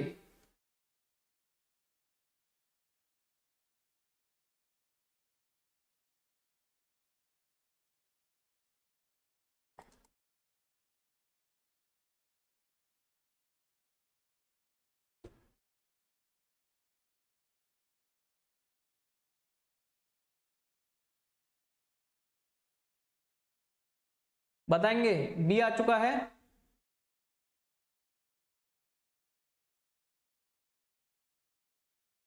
Pinku ji C option comment कर रहे हैं, Rimpi ji C option comment कर रहे हैं। रिम्पी जी बहुत बहुत स्वागत करते हैं आपका। तो जो भी साथी सेशन में नए जुड़े हैं, आप सभी का बहुत बहुत स्वागत करते हैं। तो आप लोग सबसे पहले चैनल को सब्सक्राइब यहां पर कर लेंगे। तो यूनिवर्सल एडल्ट फ्रेंचाइजी यानी सार्वभौमिक मत अधिकार। सार्वभौमिक सार्वभौमिक यहां पर वयस्क मताधिकार यानी राइट टू वोट की बात यहां पर हो रही है। तो इसमें आपको सभी लोगों को इसका अधिकार दिया गया। सभी को अधिकार यहां पर दिया गया है। वह किसी भी जाति से हो, किसी भी नस्ल से हो, किसी भी वर्ग से हो या फिर किसी भी धर्म या किसी भी आधार पर उसके साथ भेदभाव नहीं किया जाएगा। यानी सभी वयस्क यहां पर मत दे सकते हैं। सी इसका सही हो जाएगा। Thank you so much Soma ji, बिल्कुल बहुत बहुत धन्यवाद कर देते हैं आपका। तो सी आ चुका है, सभी लोग सी वाले यहां पर सही हो जाएंगे। सी इसका सही उत्तर हो जाएगा। क्वेश्चन नंबर 36, तो राज्यसभा है, the Rajya Sabha is permanent house, स्थायी सदन, temporary house, dissolve house, advisory house? बताएंगे।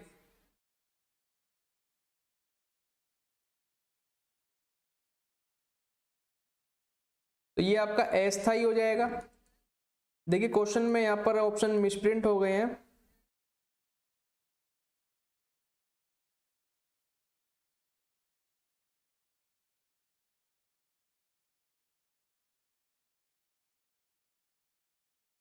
बताएंगे।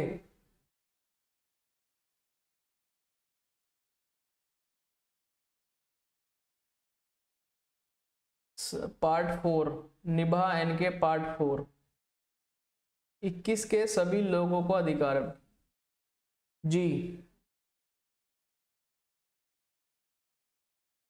तो बात कर लेते हैं राज्यसभा की। जब बात होती है तो ये आपका कौन सा सदन है, तो ये आपका ऊपरी सदन हो जाता है। और अगर बात करेंगे निचला सदन आपका कौन सा होता है, निचला सदन आपका कौन सा होता है, लोअर हाउस किसे कहा जाता है, तो ये आपका लोकसभा हो जाता है।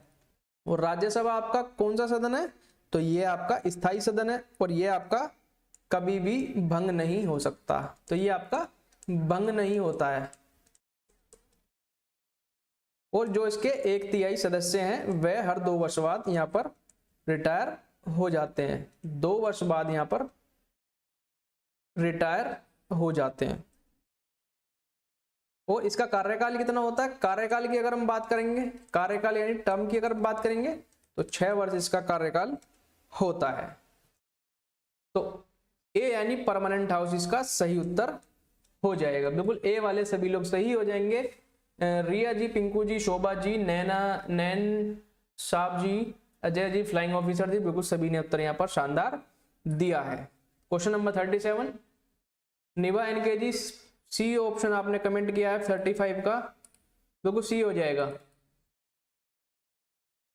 भारत में चुनाव कौन कराता है, which body conduct election in India, parliament, supreme court, election commission और प्रेसिडेंट, संसद,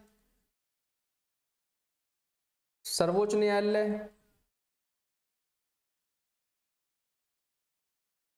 राष्ट्रपति। बताएंगे, बेहद ही आसान प्रश्न। उम्मीद करते हैं इस क्वेश्चन का उत्तर आप सभी यहां पर दे पाएंगे। बिल्कुल पिंक आनंद जी, 6 से 6 वर्ष होता है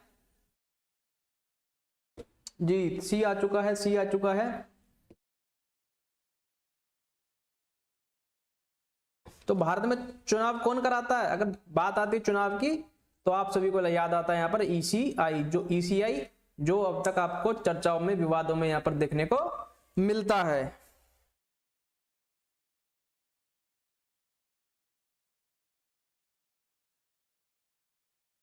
तो सी यानी इलेक्शन कमीशन इसका सही उत्तर हो जाएगा। तो इलेक्शन कमीशन आप सभी देख रहे हैं, कुछ समय से आपको विवादों में यह घिरा हुआ देखने को मिलता है। क्वेश्चन नंबर 38, संघवाद का अर्थ है, federalism means centralise power, division of power, dictatorship और मिलिट्री रूल। बताएंगे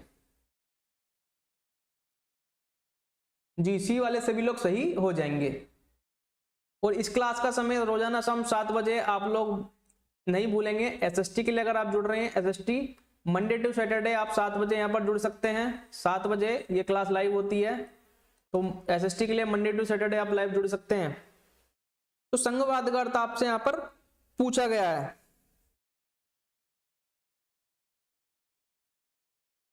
तो जब बात आती है संघवाद की, तो यहां पर आपको इकाइयों का विभाजन देखने को मिलता है। इकाइयों का विभाजन यहां पर देखने को मिलता है।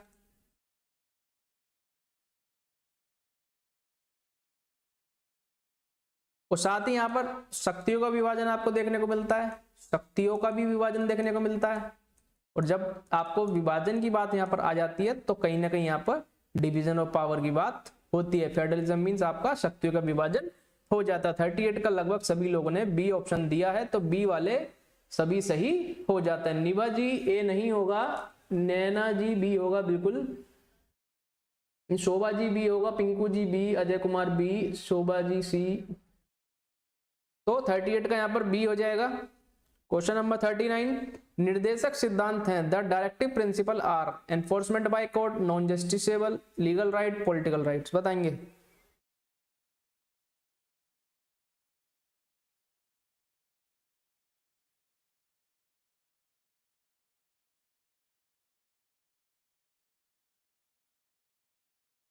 तो डायरेक्टिव प्रिंसिपल आपके किस सिद्धांत के अंदर आते हैं, तो ये आपके डीपीएसपी यानी राज्य के नीति निर्देशक सिद्धांत के अंतर्गत यहां पर आते हैं। और इसका आपका क्या उद्देश्य है, तो यहां पर कल्याणकारी राज्य की स्थापना, इसका कल्याणकारी राज्य की स्थापना करना इसका प्रमुख कार्य है। कल्याणकारी राज्य का स्थापना करना,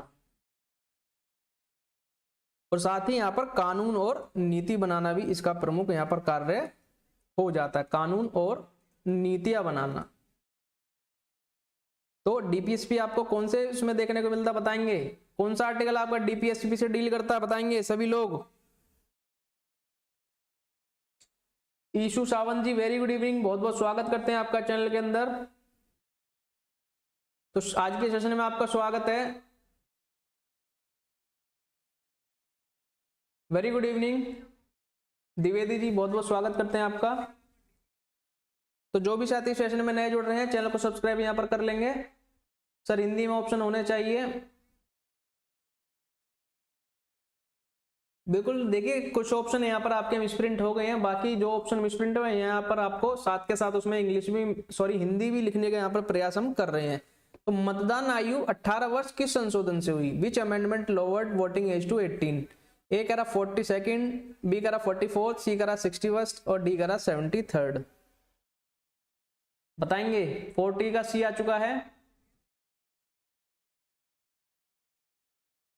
तो अगर बात करते हैं कि 18 वर्ष किस संशोधन में आपको देखने को मिलती है, तो ये आपका 1988 में आपको यहां पर 61वां संविधान संशोधन द्वारा दी है देखने को मिलती है। तो साथ ही इसमें आपको लोकसभा और आपके राज्य विधानसभा चुनाव, राज्य लेजिस्लेटिव असेंबली में आपकी मतदान की जो आयु है वह 21 वर्ष यहां पर आपको से घटाकर यहां पर 21 वर्ष से घटाकर यह 18 कर दी गई, 18 यहां पर की गई।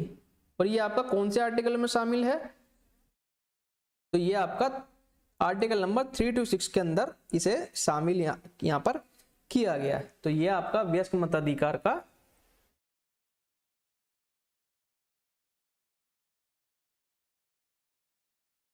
प्रश्न को जूम करो। बिल्कुल, क्वेश्चन को यहां पर हम जूम कर देते हैं। उम्मीद करते हैं आपको क्वेश्चन एकदम सही तरीके से दिख रहा होगा, तो अब आप क्वेश्चन देख सकते हैं। बिल्कुल, क्वेश्चन आपको यहाँ पर एकदम क्लियरली दिख रहा है, आप एक बार देख लेंगे। क्वेश्चन यहाँ से हमने बड़ा करने का प्रयास किया है। उम्मीद करते हैं आप सभी क्लास को एकदम प्रॉपर वे में देख पा रहे होंगे। तो क्वेश्चन नंबर 40 का आपका क्या हो जाएगा? तो सी इसका सही उत्तर हो जाएगा, 61 इसका सही उत्तर हो जाएगा, यानी 61वें संविधान द्वारा ये देखने को मिलता है, जो कि आपका 1988 में किया गया। क्वेश्चन नंबर यहाँ पर 40 आ चुका है। क्वेश्चन को मैं यहाँ पर बड़ा कर देता हूं जिससे आपको प्रॉब्लम नहीं होगी। तो भारतीय संसद में कौन शामिल है? इंडियन पार्लियामेंट कंसिस्ट ऑफ, ए कह रहा लोकसभा, बी कह रहा लोकसभा एंड राज्यसभा, सी कह रहा president plus Lok Sabha plus Rajya Sabha, D कह रहा प्राइम मिनिस्टर ओनली। डी बताएंगे क्वेश्चन नंबर 41। जो भी साथी सेशन में नए जुड़ रहे हैं आप सभी से अनुरोध है चैनल को सब्सक्राइब यहाँ पर जरूर कर लेंगे और इस क्लास को अपने उन सभी साथियों तक शेयर अवश्य कर देंगे जो सीटेट पेपर 2 एसएसटी के लिए यहाँ पर प्रिपेयर कर रहे हैं। और अगर आपको क्लास अच्छी लग रही है तो आप अपना फीडबैक यहाँ पर दे सकते हैं। और आप सभी को बता दें यह क्लास रोजाना एसएसटी के लिए अगर आप प्रिपेयर कर रहे हैं तो रोजाना शाम 7 बजे आप लाइव जुड़ सकते हैं। रोजाना शाम 7 बजे मंडे टू सैटरडे लाइव यहां पर जुड़ सकते हैं। तो बी आ चुका है, बी आ चुका है। काफी लोग बी कमेंट कर रहे हैं, कुछ लोग सी कमेंट कर रहे हैं।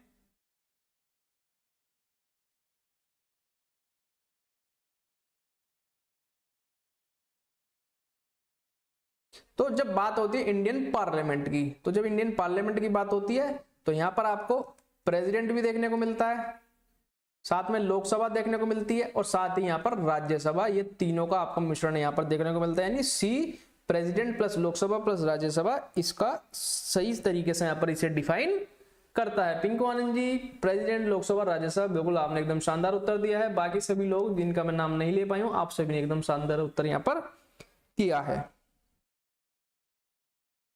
तो सी वाले यहाँ पर सभी लोग सही हो जाएंगे। बिल्कुल बेसिक क्वेश्चन है, आप लोग इसका उत्तर यहाँ पर आसानी से कर पाए। क्वेश्चन नंबर 40 आपका 2 आ चुका है। कहा जा रहा है दल बदल विरोधी कानून किस अनुसूची में है? Which schedule deal with the anti defection law? A कह रहा 8th, बी कह रहा 9th, सी कह रहा 10th और डी कह रहा 12th। बताएंगे?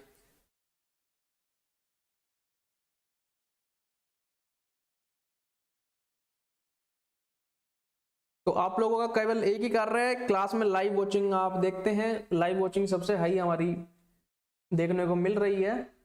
तो आप सभी से अनुरोध है इस क्लास को अधिक से अधिक मात्रा में शेयर करने का आप लोग यहाँ पर कार्य करेंगे।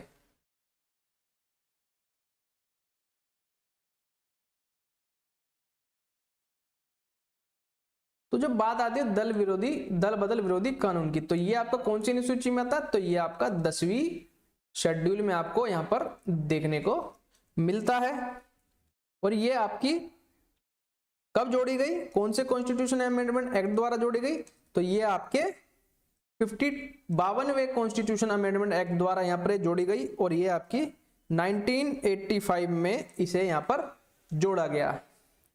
तो काफी लोग बी कमेंट कर रहे हैं, बी वाले कौन लोग हैं? जय जी बी नहीं होगा, तो बाकी सभी लोग यहाँ पर सी कमेंट कर रहे हैं, तो सी वाले यहाँ पर सही हो जाते हैं। पिंकू जी 42 का ये नहीं होगा, बिल्कुल आप गलत हो जाते हैं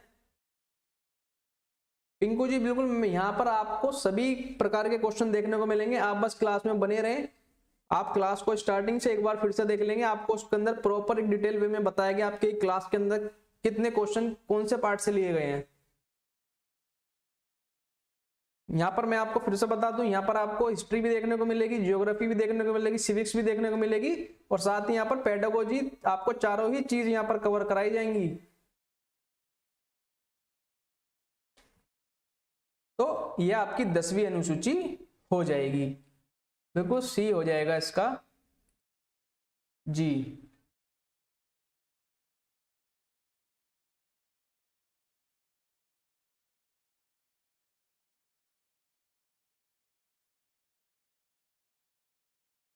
तो क्वेश्चन नंबर 43, सेक्युलरिज्म मींस पूछ रहा है आपसे धर्मनिरपेक्षता का अर्थ है। तो क्या इसका अर्थ यहाँ पर हो जाएगा? धर्मनिरपेक्षता का आपसे अर्थ पूछा गया है, बताएंगे। तो सेक्युलरिज्म मीन, ए कह रहा नो रिलीजन, ये ए हो जाएगा आपका नो रिलीजन। बी कह रहा स्टेट रिलीजन। सी कह रहा equal respect to all religion, यानी सभी धर्मों का सम्मान करना। डी कह रहा ओनली मेजोरिटी रिलीजन। तो यहाँ पर कोई धर्म नहीं हो जाएगा, कोई धर्म नहीं हो जाएगा यहाँ पर राज्य धर्म हो जाएगा, यहाँ पर ओनली मेजोरिटी।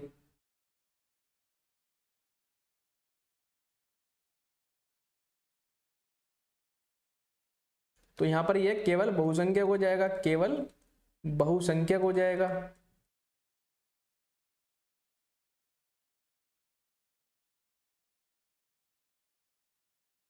तो सी आ चुका है, सी आ चुका, सभी लोगों का सी आ चुका है।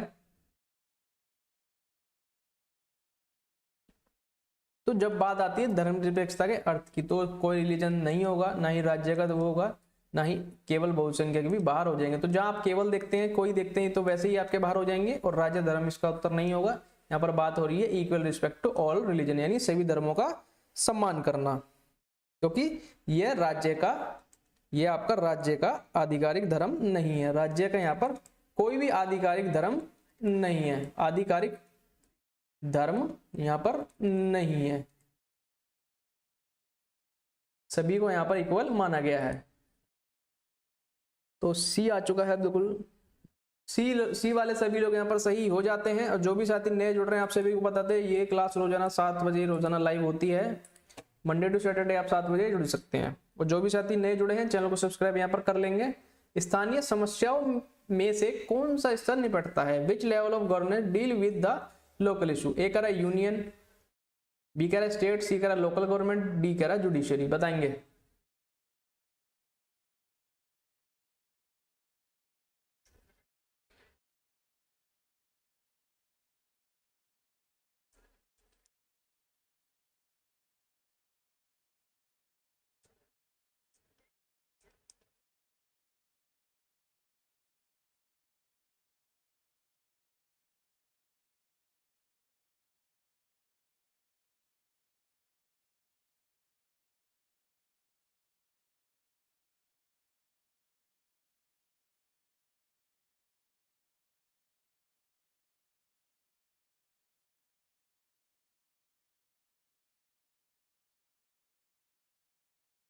बताएंगे क्वेश्चन नंबर 44। तो जब बात होती है level of government deal with local issue, तो लोकल इशू की जब बात आती है, तो यहां पर आपको स्थानीय सरकार, स्थानीय सरकार देखने को मिलती है जो आपके लोकल इश्यूज से यहाँ पर निपटने का काम करती है, यानी लोकल इश्यूज को यहाँ पर देखती है, यानी सी लोकल गवर्नमेंट इसका सही उत्तर यहाँ पर हो जाएगा। सी वाले सभी लोग सही हो जाएंगे, सी इसका सही उत्तर हो जाएगा। बेहद ही आसान प्रश्न। क्वेश्चन नंबर 45,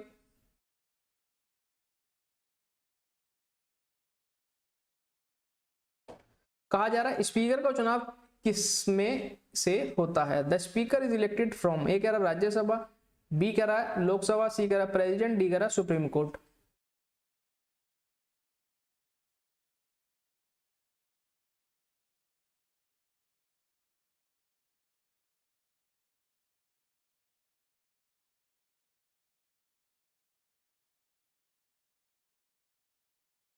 बताएंगे?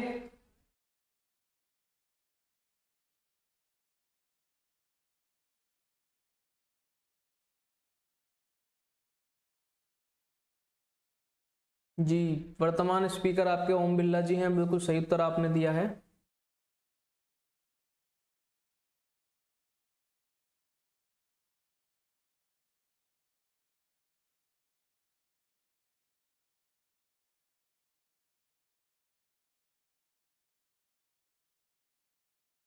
फोर्टी 45 का बी आ चुका है।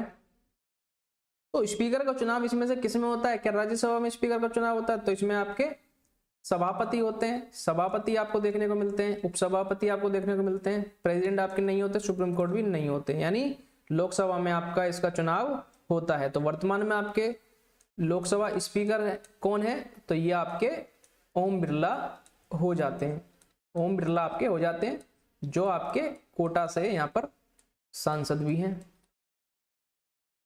तो बी इसका सही उत्तर हो जाएगा। तो बी वाले सभी लोग लगभग बी ऑप्शन आप लोग कर रहे हैं, बिल्कुल बी हो जाएगा। स्पीकर कौन होता है? देखिए, स्पीकर आपका लोकसभा का अध्यक्ष होता है, जो वहां की कार्रवाई को संचालित करता है। लोकसभा की सदन की कार्रवाई को वहां पर संचालन करता है, वह आपका स्पीकर हो जाता है। तो सामाजिक, अब से यहाँ पर आपकी, अब आप देखेंगे यहाँ पे पेडागोजी आपकी स्टार्ट हो गई है, पेडागोजी आपकी स्टार्ट हो गई है। तो आप बिल्कुल ध्यान से क्लास को कंटिन्यू करेंगे। तो कहा जा रहा है सामाजिक विज्ञान शिक्षण, मैं क्वेश्चन को बड़ा कर देता हूं जिससे आपको कोई प्रॉब्लम ना हो।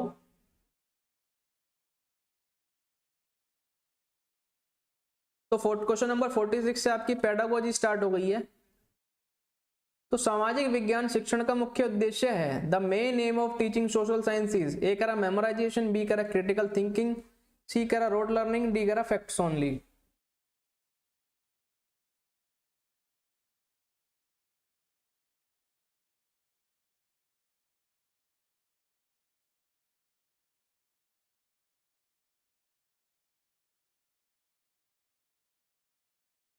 बताएंगे?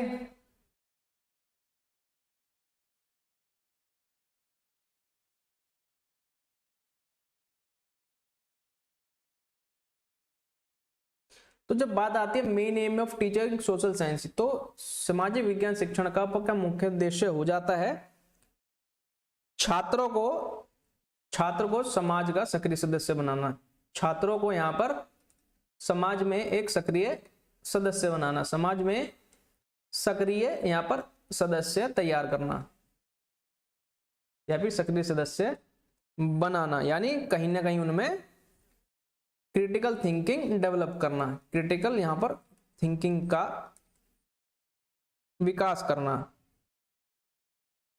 ना ही इसके अंदर स्मरण होगा, ना ही रटना होगा, ना ही केवल तथ्य होंगे। तो यहाँ पर क्रिटिकल थिंकिंग यानी आलोचनात्मक चिंतन इसका मुख्य उद्देश्य हो जाएगा। लगभग सभी लोग बी ऑप्शन कमेंट कर रहे हैं, तो बी वाले सभी लोग सही हो जाएगा। सर आपने आंसर पहले, देखिए ऐसा नहीं है, आंसर पहले से नहीं लिखा हुआ है, कुछ क्वेश्चन में यहाँ पर मिसप्रिंट हो गया है, जिसमें ऑप्शन में आपको किसी में हिंदी देखने को मिल रही है, किसी में नहीं। ये हमारे टाइपिंग वाले जो स्टाफ है उसने यहाँ पर गलती की है, तो उसके लिए हम माफी चाहते हैं। क्वेश्चन नंबर यहाँ पर 47, अब आप देखिए यहाँ पर आपका कोई आंसर दिख रहा है? अब यहाँ पर बताएंगे, जो आप बोल रहे हैं कि आपने आंसर लिखा, अब आप बताएंगे इसमें से कौन सा आंसर हो सकता है। तो ऐसा नहीं है, यहाँ पर टाइपिंग मिस्टेक की वजह से आपको ये सब फेस करना पड़ रहा है, इसके लिए हम आपसे क्षमा यहाँ पर चाहते हैं। तो क्वेश्चन नंबर 47, प्रोजेक्ट विधि किसने दी? Project method was given by, A कह रहा जॉन डुई, बी कह रहा किलपैट्रिक, सी कह रहा पियाजे और डी कह रहा आपका वाइगोस्की। बताएंगे प्रोजेक्ट मेथड आपका किसने दिया है?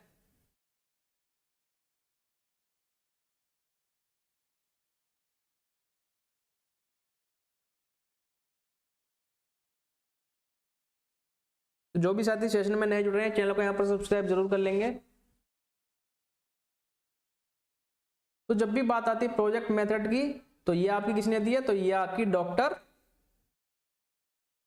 विलियम एच आपके किलपैट्रिक ने यहां पर दी है। डॉक्टर विलियम एच किलपैट्रिक ने इन्हें इसकी अवधारणा यहां पर दी है। बात आएगी आपकी जॉन डुई की, तो जॉन डुई आपके शिक्षा दर्शन के अनुयायी है, शिक्षा दर्शन के आपके अनुयायी है। तो इसका आपका हो जाएगा प्रोजेक्ट विधि का, तो ये आपके किलपैट्रिक साहब यहां पर हो जाएंगे। बी इसका सही उत्तर हो जाएगा। तो बी इसका सही उत्तर यहां पर हो जाएगा।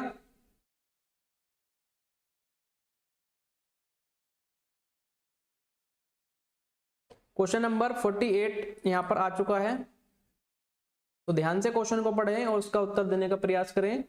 तो कहा जा रहा है कौन सी दृष्टिकोण खोज आधारित है? Who which approach promotes inquiry?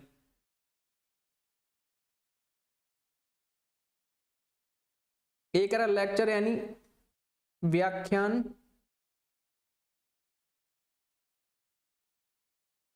तो ये आपका व्याख्यान हो जाएगा, यहां पर डिक्टेशन हो जाएगा आपका श्रुतलेख, पाठ्य पुस्तक केंद्रित हो जाएगा, पाठ्य पुस्तक केंद्रित यहां पर ये हो जाएगा।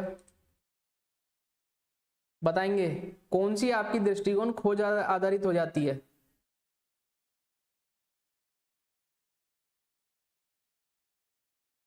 तो खोज आधारित की जब बात होती है तो कहीं ना कहीं जब बच्चा इसके अंदर सक्रिय होगा, सक्रिय रूप से जब वह अधिगम प्रक्रिया में शामिल होगा, सक्रिय रूप से अधिगम यहां पर प्रक्रिया में वह शामिल होगा, प्रक्रिया में शामिल जब वह होगा तब वह खोज आधारित यानी इंक्वायरी को यहां पर प्रमोट करेगा। तो कहीं ना कहीं बात हो रही है यहां पर एक्टिविटी बेस्ड लर्निंग की, एक्टिविटी बेस्ड लर्निंग की, यानी रियल लाइफ एग्जाम्पल जब वह ऑब्जर्व करेगा तब वह अच्छे से यहाँ पर एक्टिविटीज में सम्मिलित हो पाएगा। बिल्कुल सभी लोगों ने सही उत्तर यहाँ पर दिया है। बिल्कुल आप लोग नेगेटिव और पॉजिटिव में भी यहाँ पर डिफरेंस कर पा रहे हैं। बिल्कुल आप सभी लोग सही एक दिशा की ओर जा रहे हैं।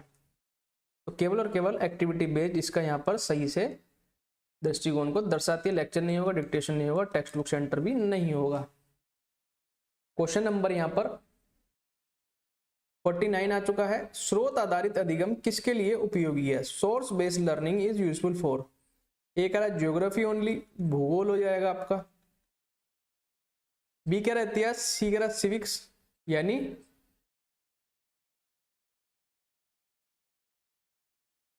ये आपका नागरिक शास्त्र हो जाएगा, नागरिक यहां पर शास्त्र हो जाएगा, और डी कह रहा अर्थशास्त्र। बताएंगे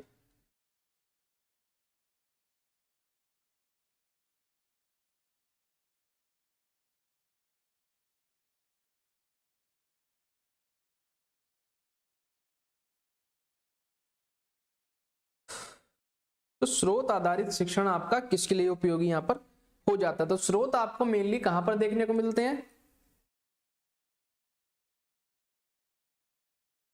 तो ये मेनली आपको इतिहास में यहां पर देखने को मिलते हैं। जैसे कि आप देखते हैं साहित्यिक स्रोत, आप देखते हैं साहित्यिक स्रोत आपको देखने को मिलते हैं, साहित्यिक स्रोत को आप यहां पर देखते हैं। इसी प्रकार आपको यहाँ दस्तावेज देखने को मिलते हैं, दस्तावेज देखने को मिलते हैं, कलाकृतियां यहाँ पर देखने को मिलती हैं, कलाकृति यहाँ पर देखने को मिलती है। तो कहीं ना कहीं ये इतिहास की बात यहाँ पर कर रहा है। तो बी यानी इतिहास इसका सही उत्तर हो जाएगा। लगभग सभी लोग हिस्ट्री, बिल्कुल बी वाले हिस्ट्री, बिल्कुल आप सभी ने एकदम सही उत्तर यहाँ पर दिया है। तो जो भी साथी सेशन में नए जुड़ रहे हैं चैनल को यहाँ पर सब्सक्राइब जरूर कर लेंगे और इस क्लास की पीडीएफ आपको टेलीग्राम पर मिल जाएगी। इसका लिंक आपको कमेंट सेक्शन में पिन कमेंट में ऊपर दिख रहा होगा, उस लिंक पर आप क्लिक करके टेलीग्राम से ज्वाइन हो जाएंगे। क्वेश्चन नंबर 50, तो अर्धशतक की ओर हम बढ़ चुके हैं। तो कहा जा रहा है सतत मूल्यांकन केंद्रित होता है, continuous assessment focus on. A कह रहा फाइनल एग्जाम, बी कह रहा लर्निंग प्रोसेस, सी कह रहा मेमोराइजेशन और डी कह रहा रैंकिंग।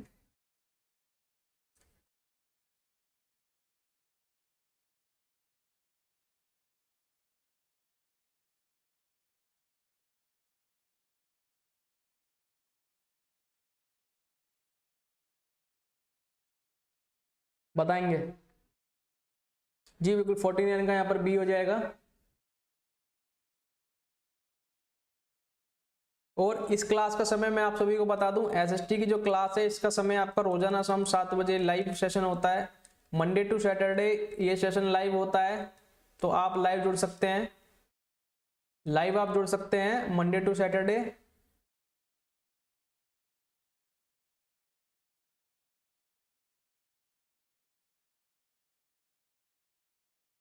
तो सतत मूल्यांकन आपका किस पे केंद्रित होता है बताएंगे?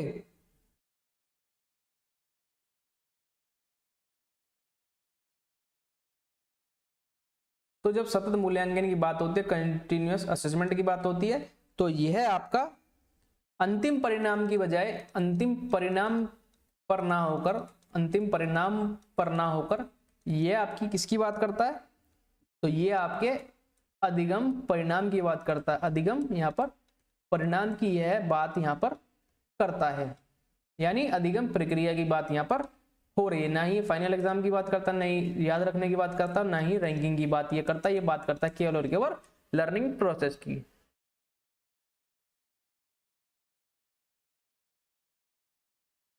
देखिए काफी लोगों का कमेंट है, सर आप यहाँ पर आंसर शो कर रहे हैं। देखिए ऐसा नहीं है, मैंने आपको लास्ट के क्वेश्चन में बताया कि यहाँ पर टाइपिंग मिस्टेक हुई है, जिसके कारण यहाँ पर आपको ऐसा देखने को मिल रहा है। तो ऐसा बिल्कुल भी नहीं है कि आंसर यहाँ पर आपको शो हो रहे हैं। देखिए अगर किसी को यहाँ पर आंसर नहीं भी आता है तो इस क्वेश्चन का आंसर वो कैसे कर पाएगा? तो क्वेश्चन नंबर 50 का यहाँ पर बी हो जाएगा। बी वाले सभी लोग सही हो जाएंगे। सामाजिक विज्ञान किसके माध्यम से पढ़ाया जाना चाहिए? Social science should be taught. A कह रहा आइसोलेटेड फैक्ट द्वारा, बी कह रहा सोशल एक्सपीरियंस द्वारा, सी कह रहा ओनली थ्योरी द्वारा, डी कह रहा एग्जाम द्वारा। यहाँ पर भी सेम प्रॉब्लम आपको देखने को मिलेगी। पृथक तथ्य यहाँ पर हो जाएंगे, पृथक तथ्य यहाँ पर हो जाएंगे, केवल सिद्धांत हो जाएंगे।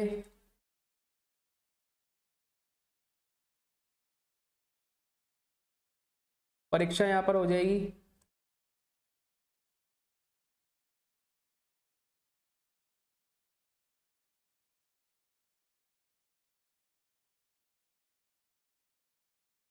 तो क्लास को लाइक शेयर आप सभी लोग कर देंगे, लाइक शेयर साथ के साथ आप सभी लोग करते रहेंगे। और जो भी साथी नए जुड़ रहे हैं चैनल को सब्सक्राइब यहाँ पर कर लेंगे। 51 का बी आ चुका है, बी लोग सभी कमेंट कर रहे हैं। 51 का बी आ चुका है।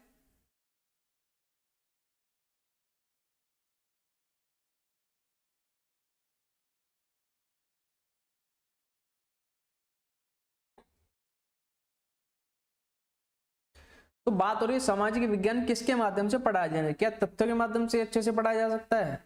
तो ऐसा तो नहीं है, केवल सिद्धांत से भी नहीं पढ़ा सकते और ना ही परीक्षा की बात इसमें हो रही। तो जहां आपको सोशल एक्सपीरियंस मिलेगी, सामाजिक अनुभव मिलेगी, यानी रियल लाइफ एक्सपीरियंस मिलेगा, जहां रियल लाइफ एक्सपीरियंस मिलेगा वहां बच्चा एक बेटर ढंग से उस चीज को यहाँ पर सीख सकता है। रियल लाइफ एग्जाम्पल जब तक उसे नहीं मिलेंगे या रियल लाइफ एक्सपीरियंस जब तक उसे नहीं मिलेगा तब तक वह अच्छे तरीके से उस चीज को यहाँ पर प्रॉपरली नहीं सीख पाएगा। जैन प्रिया जी, मैं आपको फिर से बता दूं, आंसर शो हो रहा है। देखिए ऐसा नहीं है, मैं आपको लास्ट के क्वेश्चन भी यहाँ पर दिखा देता हूँ। एक सेकंड माफी चाहते हैं, मैं आपको फिर से वो चीज क्लियर कर देना चाहता हूँ। देखिए टाइपिंग एरर है, टाइपिंग मिस्टेक है, जिसकी वजह से यहाँ पर आपको ये प्रॉब्लम देखने को मिल रही है।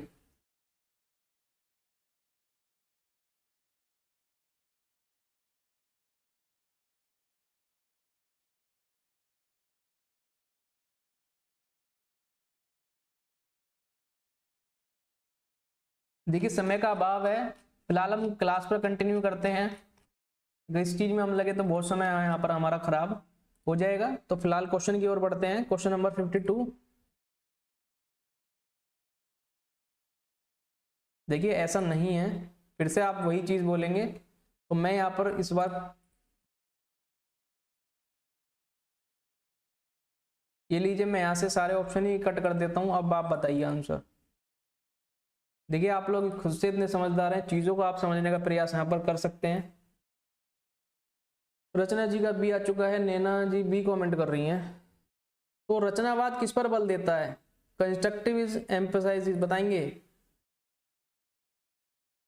टीचर सेंटर लर्निंग पर, स्टूडेंट सेंटर लर्निंग पर, रोड लर्निंग पर और डिसिप्लिन ओनली पर बताएंगे। तो जो भी साथी सेशन में नए जुड़े हैं चैनल को यहाँ पर सब्सक्राइब जरूर कर लेंगे।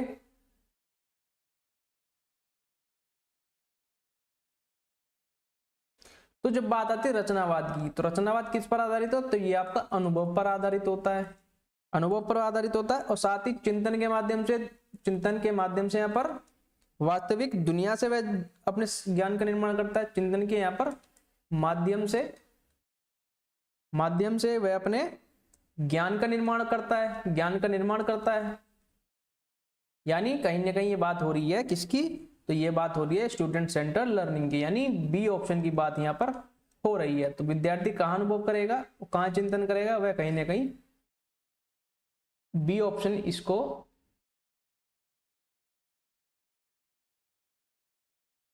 जी, बी वाले सभी लोग यहां पर सही हो जाते हैं।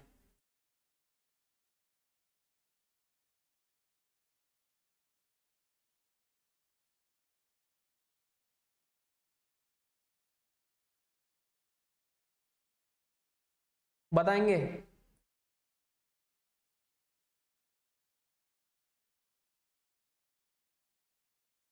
देखिए काफी लोग तो यहाँ पर आंसर देखकर भी आंसर नहीं कर पाते हैं। आप तो इस बारे में आप बताना चाह रहे हैं कि सर आप ऑप्शन शो कर रहे हैं। देखिए यहाँ पर कुछ लोग ऐसे भी है जो आंसर देखकर भी उस क्वेश्चन का आंसर नहीं कर पा रहे हैं। तो मानचित्र कौशल आंकने का सर्वोत्तम साधन है। Best tool to assess map skill. A कह रहा ओरल टेस्ट, बी कह रहा रिटन टेस्ट, सी कह रहा प्रैक्टिकल वर्क, डी कह रहा ऑब्जेक्टिव टेस्ट। बताएंगे। देखिए कहते हैं ना कि नकल के लिए भी अकल चाहिए, तो ये सबसे बेस्ट उदाहरण इस चीज का हो सकता है। बाकी अगर मेरी तरफ से आपको कोई परेशानी देखने को मिलती है, मैं उसके लिए यहाँ पर आपसे क्षमा प्रार्थी हूँ। आगे से आपको इस प्रकार की गलती यहाँ पर दिखने को नहीं मिलेगी। टाइपिंग एरर की वजह से आपको इस प्रकार की मिस्टेक यहाँ पर देखने को मिल रही है। 53 का सी आ चुका है, best tool to assess map skill. क्या ओरल टेस्ट से आप इसका असेसमेंट कर सकते हैं? जी नहीं। ना ही रिटन टेस्ट से, ना ही ऑब्जेक्टिव टेस्ट से। तो जब तक आप प्रैक्टिकल किसी चीज का नहीं करेंगे, यानी जब तक रियल लाइफ से नहीं जुड़ेंगे, रियल लाइफ में उसके एग्जाम्पल और नॉन एग्जाम्पल से जब तक नहीं जुड़ेंगे, एग्जाम्पल्स और यहाँ पर नॉन एग्जाम्पल से जब तक नहीं जुड़ेंगे, तब तक उसको आप किस तरीके से यहाँ पर असेस कर पाएंगे। तो रियल लाइफ एक्सपीरियंस जब तक आपके पास नहीं होगा, एग्जाम्पल नहीं होंगे और नॉन एग्जाम्पल जब तक आप डिफरेंस नहीं करेंगे, तब तक आप इसे अच्छी तरीके से यहाँ पर असेस नहीं कर सकते। तो सी इसका सही उत्तर यहाँ पर हो जाएगा। तो सी वाले सभी लोग सही हो जाते हैं। क्वेश्चन नंबर यहाँ पर 54 आ चुका है।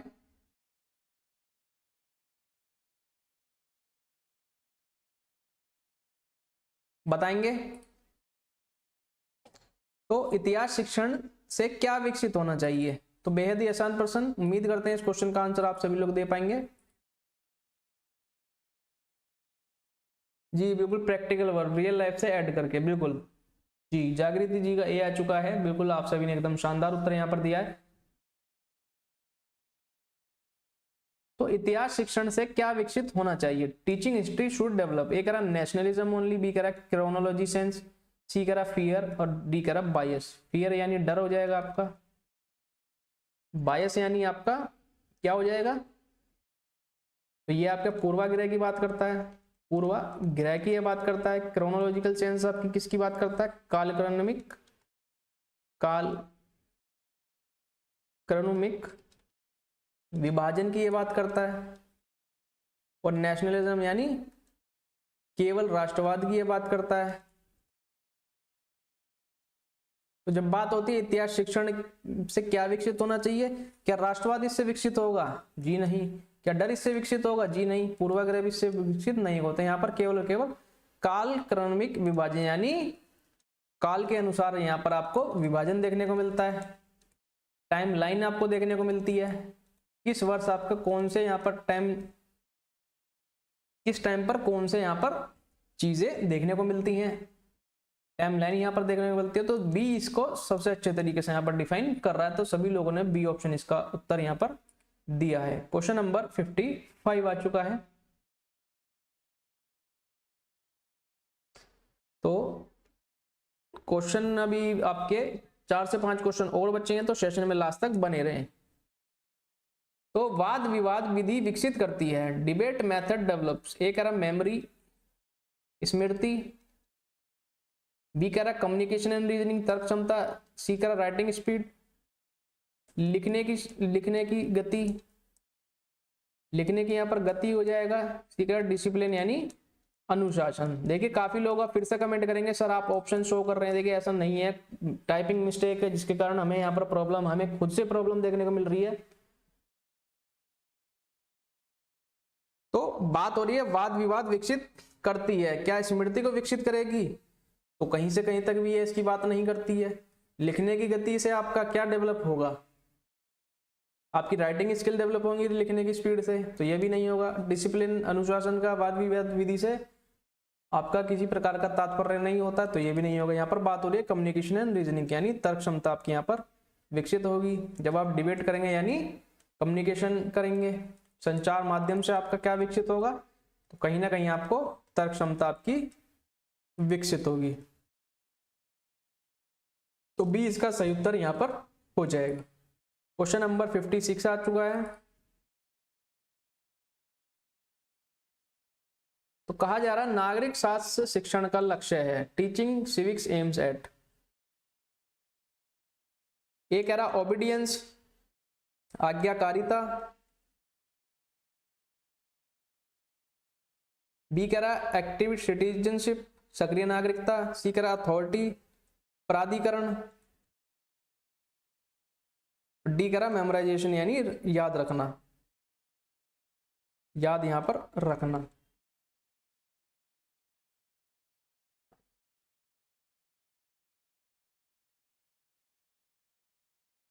तो नागरिक शास्त्र शिक्षण का लक्ष्य क्या है? इसका उत्तर आपको क्वेश्चन में ही देखने को मिल गया है, क्योंकि एक्टिव सिटीजनशिप की यहां पर बात हो रही है, यानी सक्रिय नागरिक का निर्माण करना।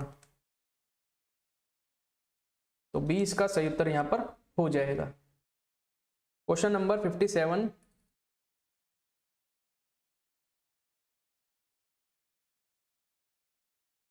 तो क्षेत्र भ्रमण किसके लिए उपयोगी है? Field trip is useful to teach.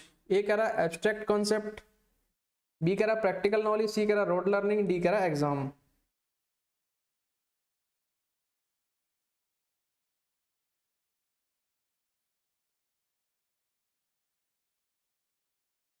बताएंगे?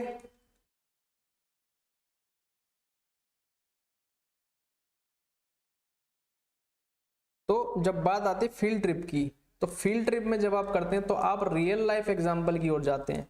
रियल लाइफ एग्जाम्पल की ओर जाएंगे तो आपको प्रैक्टिकल नॉलेज एनहांस होगी। प्रैक्टिकल नॉलेज यानी आप स्वयं से उस चीज को देखेंगे और ऑब्जर्व करेंगे। तो आप चीजों को वहां पर ऑब्जर्व करेंगे, ऑब्जर्व करेंगे तो कहीं ना कहीं आप प्रैक्टिकल नॉलेज की ओर जाएंगे। तो बी इसका सही उत्तर हो जाएगा। लगभग सभी लोग बी ऑप्शन कमेंट कर रहे हैं। क्वेश्चन नंबर 58 आज का थर्ड लास्ट क्वेश्चन। रूपात्मक मूल्यांकन मदद करता है, formative assessment helps in. A कह रहा रैंकिंग, बी कह रहा सुधार, सी कह रहा दंड और डी कह रहा है प्रमाणिकता। बताएंगे क्या यहां पर सही हो जाएगा?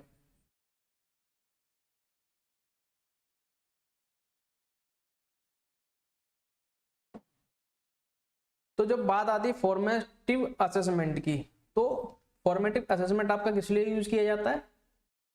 छात्रों द्वारा होने वाली गलतियों में सुधार के लिए। तो सुधार की ये बात करता है, तो आपको रैंकिंग की बात नहीं करता, पनिशमेंट की ये बात नहीं करता, सर्टिफिकेशन की ये बात नहीं करता है। तो रैंकिंग, पनिशमेंट और सर्टिफिकेशन ये आपके नेगेटिव वर्ड की कैटेगरी में आ जाते हैं, तो अपने आप ही यहाँ से बाहर हो जाते हैं।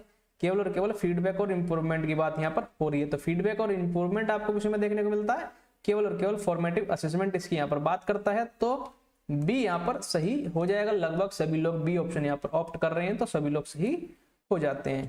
तो आज का सेकंड लास्ट क्वेश्चन, तो निम्न में से कौन सा शिक्षण सहायक नहीं है? कौन शिक्षण सहायक नहीं है? Which is not a teaching aid? A कह रहा मैप यानी नक्शा, बी कह रहा ग्लोब, सी कह रहा ब्लैक बोर्ड और डी कह रहा है गृह कार्य रजिस्टर। टीचिंग एड के बारे में पूछा गया, कौन सा आपका टीचिंग एड के अंदर आता है? तो टीचिंग एड में आपके कौन सी चीजें आ जाती हैं? जो आपको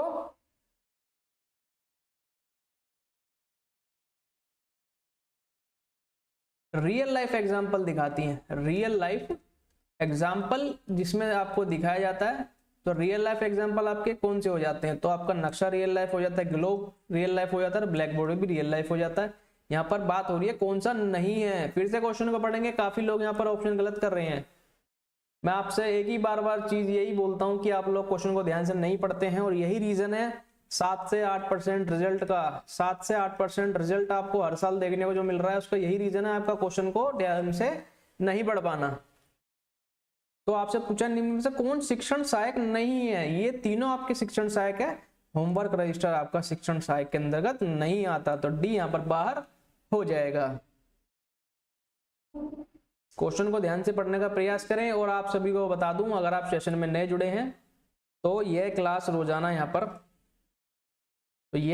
पर रोजाना 7 बजे लाइव होती है, 7 PM पर लाइव होती है। मंडे टू सैटरडे सेशन होता है, तो आप रोजाना लाइव यहाँ पर जुड़ सकते हैं। SST के लिए रोजाना मंडे टू